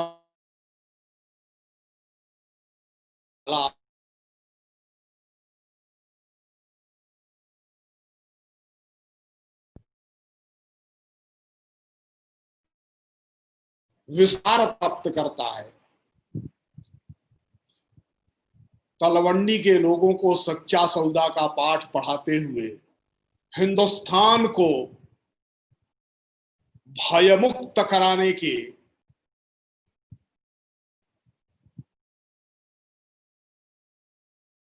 खुरासान से खुराफात पूर्वक हिंदुस्तान को भयभीत कराने वाली जो राक्षसी जीवन प्रणाली है, जो दानवी जीवन प्रणाली है, जो रक्तपात, हिंसा और विध्वंस के आधार पर विजय की दृष्टि है, उसके विरुद्ध अभय का और अभय के साथ साथ निरवैरता का, अभय और निरवैरता दोनों का योग करते हुए वीरोचित जीवन दृष्टि का प्रतिपादन करने वाला बाबा नानक।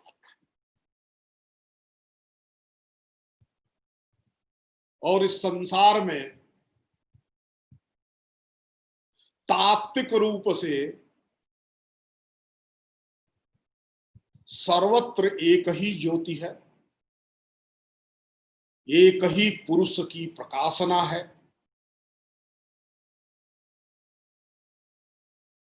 एक ही अकाल पुरुष सभी कालों में विविध नाम रूपों में भासित होता है।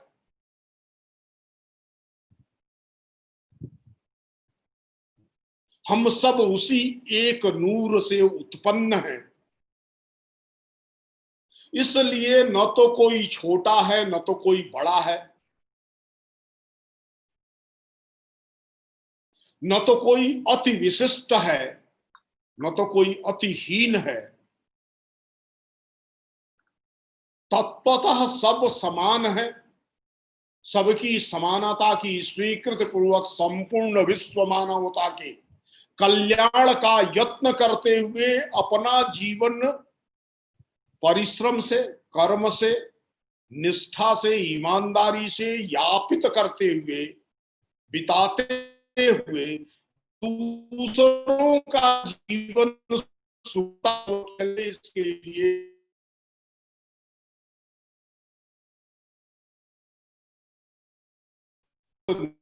से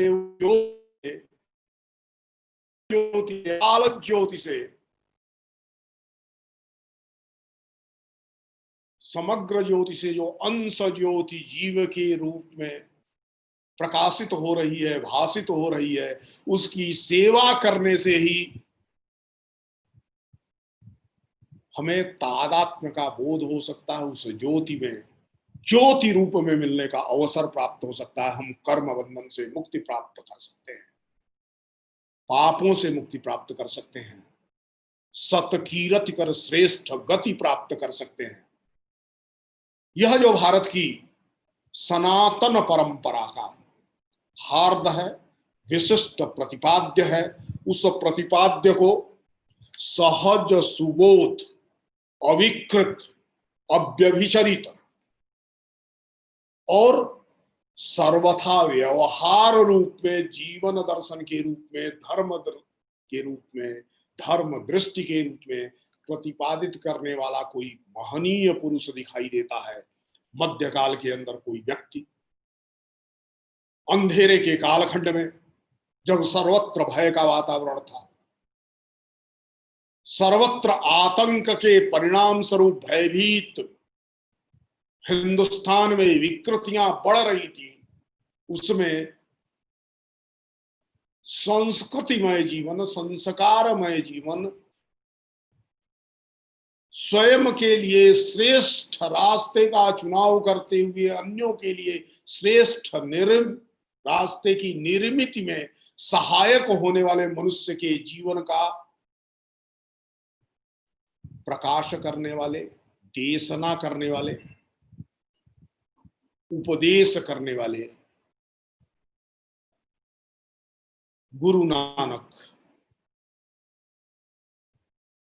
अपनी वाणी के प्रकाश से, अपनी कीरत के प्रकाश से हम सब के जीवन को, संपूर्ण मानवता के जीवन को भेद और द्वेष दोनों से मुक्त जीवन की निर्मिति के लिए सहायक रहेंगे।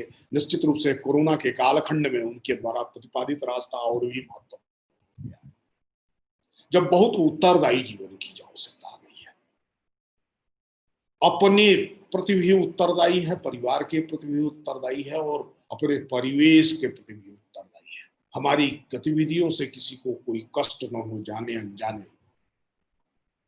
और इस कालखंड में, इस कठिनाई के कालखंड में, नए किस्म के सभ्यता जनित संकटों के बीच जो शाश्वत तात्विक सनातन जीवन दृष्टि है, वही इन सभ्यता के संकटों से निजात दिला सकती है। और निजात दिलाने का तरीका, एकमात्र तरीका वही है, कीरत करो, भंड छको, नाम जपो। कर्म करते रहना है, बांट करके खाना है, और उस परम ज्योति की, उस अकाल पुरुष की, उस वैश्विक नूर की, ब्रह्मांड नूर की उपासना में उसका स्मरण करते रहना है। शायद 1/10 स्मरण, समय का 1/10 स्मरण में खर्च करना और आय का 1/10 समाज में, लोगों में वितरण में खर्च करना, यह इस कालखंड के लिए सर्वाधिक महत्वपूर्ण हो गया है। क्योंकि जब लालच और अहंकार की दो सभ्यताएं टकरा करके संपूर्ण मानवता के सामने संकट पैदा कर रही हैं, पूर्व और पश्चिम से लालच और अहंकार की सभ्यताओं की टकराहट के बीच निरहंकारिता का जीवन, दयनीयता का जीवन दिखाई दे रहा है। ऐसे में वितरण पूर्वक उपभोग, त्याग पूर्वक उपभोग और स्मरण पूर्वक कर्म, यह भारत की जो सनातन उपदेश परंपरा है, जो गुरु नानक की वाणी से हमारे कालखंड में हमारे अनुभव का हिस्सा बनती है, हमारे जीवन का हिस्सा बनती है, वह प्राण पाने का, मुक्ति पाने का एकमात्र रास्ता होगा। इस निवेदन के साथ गुरु परंपरा के प्रति नतशीर्ष होते हुए मैं अपनी बात को पूरा कर रहा हूं। नमस्ते। धन्यवाद प्रोफेसर रजनीश कुमार शुक्ल जी।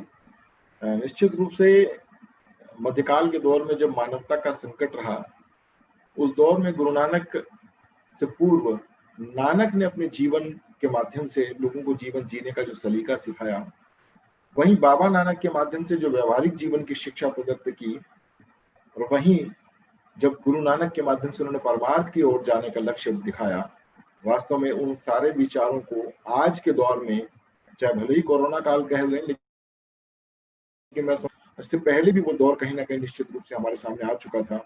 ऐसे मानवता के संकट के दौर में गुरु नानक के विचारों, गुरु नानक के व्यक्तित्व और गुरु नानक की चेतना, इन तीनों का जो स्वरूप है, वो कहीं ना कहीं भारत को और विश्व को एक दिशा देने के लिए वो पूरी तरह से तत्पर है। आपके इन विचारों के लिए मैं आपका साधुवाद हूँ। निश्चित रूप से जीवन को, गुरु नानक के जीवन और उनके दार्शनिक विचारों को जिस रूप में हमें जानने की इच्छा होनी चाहिए, वह आपके अध्यक्ष संबोधन के माध्यम से हमारे सामने पूर्ण रूप से पहुंची। मैं बहुत बहुत आभार व्यक्त करता हूँ। और अब मैं आमंत्रित कर रहा हूँ डॉक्टर अरविंद शर्मा जी को कि वे राष्ट्रीय इंदिरा गांधी राष्ट्रीय कला केंद्र की ओर से सभी का धन्यवाद ज्ञापित करें। उसके उपरांत मैं पीजीडीएवी कॉलेज सांधी की ओर से भी आप सभी का धन्यवाद ज्ञापित करने के लिए तत्पर रहूंगा। डॉक्टर अरविंद शर्मा जी।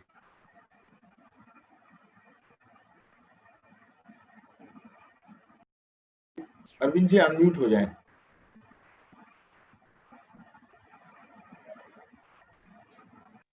हरीश सर, धन्यवाद आपका।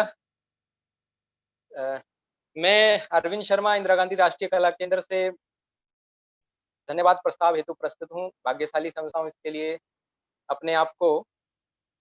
सर्वप्रथम मैं धन्यवाद देना चाहूंगा प्रोफेसर हरमिंदर सिंह बेदी जी को, जो कि कुलाधिपति हैं केंद्रीय विश्वविद्यालय हिमाचल प्रदेश के। सर, आपने अनेक ऐतिहासिक उदाहरणों को रखते हुए श्री गुरु नानक देव जी के द्वारा फैलाई गई सामाजिक और दार्शनिक चेतना के बारे में हमें बताया। आपने मध्यकाल के अनेक कवियों तथा अनेकानेक प्रतिष्ठित विद्वानों, लेखकों के विचारों को भी हम श्रोताओं के साथ साझा किया। आपने नानक जी के विषय में अनेक सारी बातें हमें बताई। आप इस ऑनलाइन व्याख्यान में हमारे आह्वान पर प्रस्तुत हुए, इसके लिए आपका आभार, धन्यवाद। डॉक्टर मनीषा बत्रा जी भी हमारे बीच में उपस्थित हैं। मैडम, आपने उत्तर आधुनिक प्रसंग में गुरु नानक की वाणी के विषयों को केंद्रित करते हुए अपने विचार प्रस्तुत किए। आपने समानता समरसता की बात की। गुरु नानक की शिक्षाओं को वर्तमान की शिक्षा नीति के साथ जोड़कर आपने प्रस्तुत किया। अनेक वाणी के मॉडल जो है आपने श्रोताओं के सम्मुख रखे। आपके इस उद्बोधन के लिए हम आपके आभारी हैं। आईजीएनसी की तरफ से मैं आपका धन्यवाद देना चाहूंगा। डॉक्टर रविंद्र कुमार गुप्ता जी, जो कि प्राचार्य हैं पीजीडीएवी कॉलेज दिल्ली विश्वविद्यालय के, सर आपका आईजीएनसी की तरफ से मैं आभार व्यक्त करता हूं, क्योंकि आईजीएनसी के साथ मिलकर इस ऑनलाइन व्याख्यान को क्रियान्वित करने के लिए हमें आपका निरंतर सहयोग मिला है।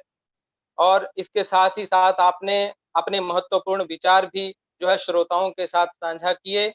इसके लिए मैं आपका बहुत बहुत आभारी हूं। आईजीएनसी के तरफ से आपका धन्यवाद देना चाहूंगा। हमारे बीच में कृपा पूर्वक उपस्थित हैं महात्मा गांधी अंतर्राष्ट्रीय हिंदी विश्वविद्यालय के कुलपति प्रोफेसर रजनीश कुमार शुक्ल जी। आपने इस व्याख्यान की अध्यक्षता को स्वीकार करके, हमारा जो है निमंत्रण स्वीकार करके हमें जो है लाभान्वित किया। सर, इसके लिए आपका बहुत बहुत आभार। आपकी इस गरिमामयी उपस्थिति और आशीर्वचन के लिए इंदिरा गांधी राष्ट्रीय कला केंद्र आपका आभारी है। मैं आपका बहुत धन्यवाद करता हूं। नमस्कार सर। अखिल भारतीय साहित्य परिषद की तरफ से हमारे बीच में उपस्थित हैं श्री प्रवीण आर्य जी।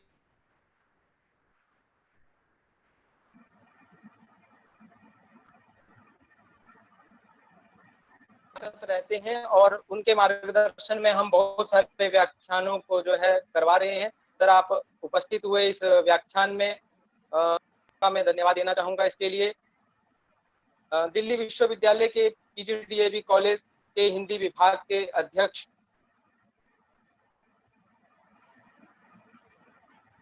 अरविंद जी, अनम्यूट कर लीजिए अपने आप को।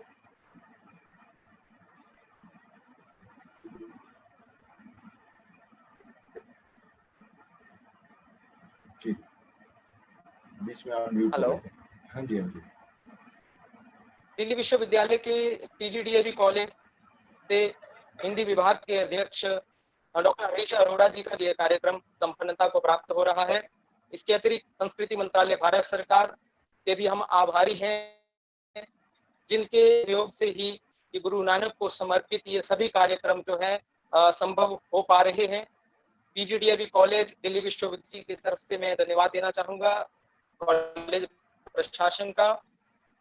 और आईजीएनसी के सदस्य सचिव आदरणीय डॉक्टर सच्चिदानंद जोशी जी का भी मैं आभारी हूं, जिनके नेतृत्व और मार्गदर्शन में हम आज तक श्री गुरु नानक देव जी को समर्पित अनेक व्याख्यान, समागम, प्रदर्शनी, प्रकाशन तथा संगीत संध्याओं का आयोजन सफलतापूर्वक कर पाए हैं। आईजीएनसी के डिप्टी सेक्रेटरी श्री भारत भूषण शर्मा जी तथा गुरु नानक के कार्यक्रमों के जो चीफ कोऑर्डिनेटर हैं डॉक्टर अचल पंड्या जी, उनका भी मैं आभार व्यक्त करना चाहूंगा।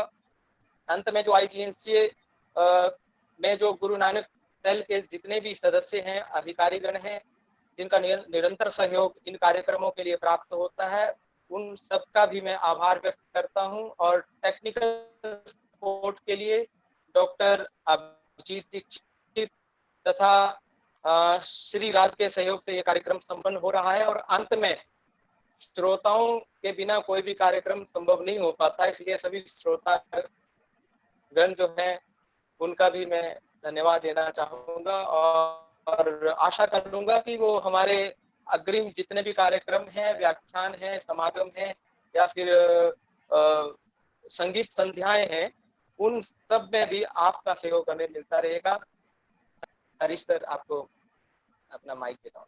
धन्यवाद अरविंद जी। और इंदिरा गांधी राष्ट्रीय कला केंद्र की ओर से आपने जो धन्यवाद ज्ञापित किया, ये मेरा दायित्व बनता है कि मैं पीजीडीएवी कॉलेज सांधे की ओर से भी आप सभी का आभार व्यक्त करूं। विशेष रूप से जो हमारे चारों ही वक्ता, जिनमें मैं अपने प्राचार्य डॉक्टर रविंद्र कुमार गुप्ता जी को भी सम्मिलित कर रहा हूं, क्योंकि वे आज एक वक्ता के रूप में यहाँ उपस्थित हैं। प्रोफेसर रजनीश कुमार शुक्ल जी, जिनके विचारों और जिनके मुख्य रूप से अगर मैं देखूं तो उनके विचारों से लगातार मैं प्रभावित पहले से भी होता रहा हूँ। उनके अनेक ऐसे यूट्यूब चैनल्स पर जो मैं लगातार उनके व्याख्यान सुनता रहा हूँ, और आजकल कोरोना काल के दौर में जिस तरह से उनके व्याख्यान नियमित रूप से आ रहे हैं, उन सारे व्याख्यानों को सुनने के उपरांत एक चीज मैंने महसूस की है कि भले ही भारत की परिस्थितियां या विश्व की परिस्थितियां किसी भी संकट काल के दौर में क्यों ना चली जाएं, लेकिन भारत में जो शुद्ध आध्यात्मिकता निरंतर प्रवाहित होकर आज तक चली आ रही है, कहीं ना कहीं वो व्यक्ति के जीवन को, व्यक्ति के आंतरिक तत्व को पूरी तरह से संबल प्रदान करके, शायद यही कारण है कि आज भारत की स्थितियां विश्व के अन्य राष्ट्रों की स्थितियों से कहीं भिन्न स्थितियों के रूप में बनी हुई है। मैं प्रोफेसर रजनीश कुमार शुक्ल का बहुत बहुत आभार व्यक्त करता हूं कि बहुत कम समय में उनसे जब मैंने बात की तो उन्होंने तुरंत अपनी स्वीकृति इस कार्यक्रम के लिए अपनी प्रदान की। प्रोफेसर हरमहिंदर सिंह बेदी, उनसे तो निरंतर मैं यूं कहूं कि मैं उनका एकलव्य की भांति शिष्य हूं, तो कोई दो राय नहीं होगी। निरंतर उनकी पुस्तकों के माध्यम से, उनके व्याख्यानों के माध्यम से उनसे लगातार मैं परिचित होता रहा हूं, और मैं बहुत जब छोटी उम्र का था, जब विद्यार्थी था, तब से लेकर अब तक मैं उनके विचारों से लगातार, उनके साहित्य के माध्यम से भी परिचित होता रहा हूं। मैं प्रोफेसर हरमहिंदर सिंह बेदी जी का भी बहुत बहुत आभार व्यक्त करता हूँ। डॉक्टर मनीषा बत्रा जी का आभार कैसे व्यक्त करूं, मुझे समझ नहीं आ रहा। कई बार तो मैं ये मानता हूँ कि वो दिल्ली विश्वविद्यालय के परिवार से संबद्ध हैं। हमारे कॉलेज में जब भी किसी आयोजन के लिए उन्हें आमंत्रित करता हूँ तो वे तुरंत उस कार्यक्रम के लिए अपनी स्वीकृति प्रदान, न केवल स्वीकृति प्रदान करती हैं, बल्कि एक पारिवारिक कार्यक्रम की तरह उसमें अपनी पूरी सहभागिता भी वे प्रदत्त करती हैं। फिर भी आज एक वक्ता के रूप में हमारे सामने वहाँ उपस्थित हैं, एक विदुषी महिला है डॉक्टर मनीषा बत्रा, मैं उनका भी बहुत बहुत आभार व्यक्त करता हूँ। मैं आभार व्यक्त करता हूँ डॉक्टर रविंद्र कुमार गुप्ता जी का कि मैं उन्हें कई बार धर्म संकट की स्थितियों में भी डाल देता हूँ।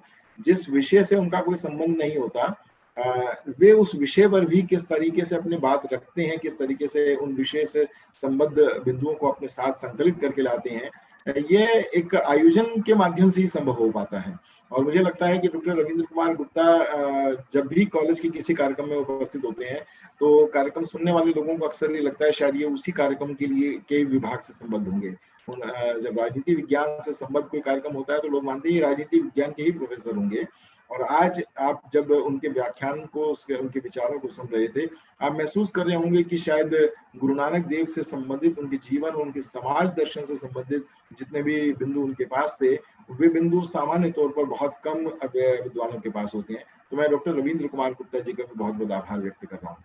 मैं आभार व्यक्त करता हूँ इंदिरा गांधी राष्ट्रीय कला केंद्र के उन समस्त अधिकारियों का, उन समस्त सहभागियों का, जो एक परिवार की तरह आज हमसे जुड़कर इस कार्यक्रम का आयोजन करने में अपनी भूमिका निभा रहे हैं। विशेष रूप से डॉक्टर अरविंद शर्मा जी, राजदीप सिंह जी, अचल जी, ये सभी वो लोग हैं जिनके साथ हमारा एक लंबा संबंध रहा है, और पूरी एक श्रृंखला के रूप में हम गुरु नानक देव जी के जिन विचारों को आज संकलित कर रहे हैं, मैं समझता हूं कि आने वाले समय में वे जब पुस्तक के रूप में प्रकाशित होकर लोगों के पास पहुंचेंगे तो निश्चित रूप से गुरु नानक देव जी के विचारों को हम विश्व स्तर पर पहुंचाने में अपनी भूमिका भी निभा सकते हैं। मैं आभार व्यक्त करता हूं अखिल भारतीय साहित्य परिषद के डॉक्टर प्रवीण आर्य जी का, और अखिल भारतीय साहित्य परिषद परिवार के बहुत सारे लोग मुझे यहाँ दिखाई दे रहे हैं, उन सबका भी आभार व्यक्त करता हूँ कि निरंतर भारतीय संस्कृति के संपोषण में भी लगे हुए हैं। साहित्य, भारतीय हिंदी साहित्य की बात नहीं कर रहा, बल्कि भारतीय भाषाओं के समस्त साहित्य के प्रति उनकी जो विचारणा है, उनकी जो चेतना है, उसे वो लगातार भारतीय संस्कृति को और उसके संरक्षण में अपनी भूमिका निभा रहे हैं। मैं उनका भी आभार व्यक्त करता हूँ। मैं आभार व्यक्त करता हूँ पीजीडीएवी कॉलेज सांधे के और पीजीडीएवी कॉलेज से इतर जो अन्य महाविद्यालयों के बहुत सारे प्राध्यापक, बहुत सारे विद्यार्थी, बहुत सारे शोधार्थी जो यहाँ जुड़े हुए हैं। डॉक्टर आशा रानी है, doctor Meena Sharma, doctor Balwant, doctor Beena Meena, doctor Shruti Ranjana Mishra और समस्त विभाग के अन्य साथी मेरे, जो लगातार हम जब कार्यक्रमों का आयोजन करते हैं तो उसमें बढ़ चढ़ कर न केवल हिस्सा लेते हैं, लेकिन चूंकि बहुत सारे विद्यार्थियों की समस्या आजकल तकनीकी समस्या है और वो उस कारण से जुड़ नहीं पाते, तो उनके संज्ञान में मैं ये बात ले आऊं कि इस कार्यक्रम का बाद में रिकॉर्डिंग जब होगी तो उसे हम साधना टीवी और साधना गोल्ड चैनल के माध्यम से उनका प्रसारण भी करेंगे।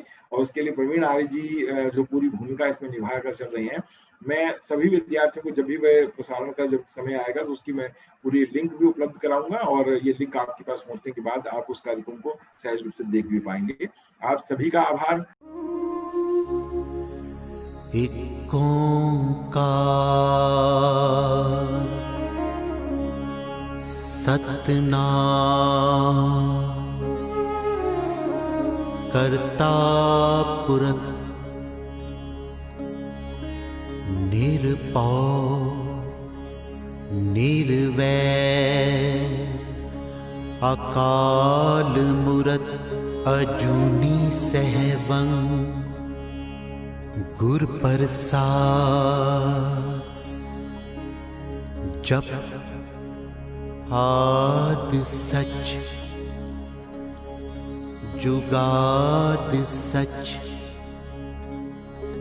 है भी सच नानक होसी भी सच।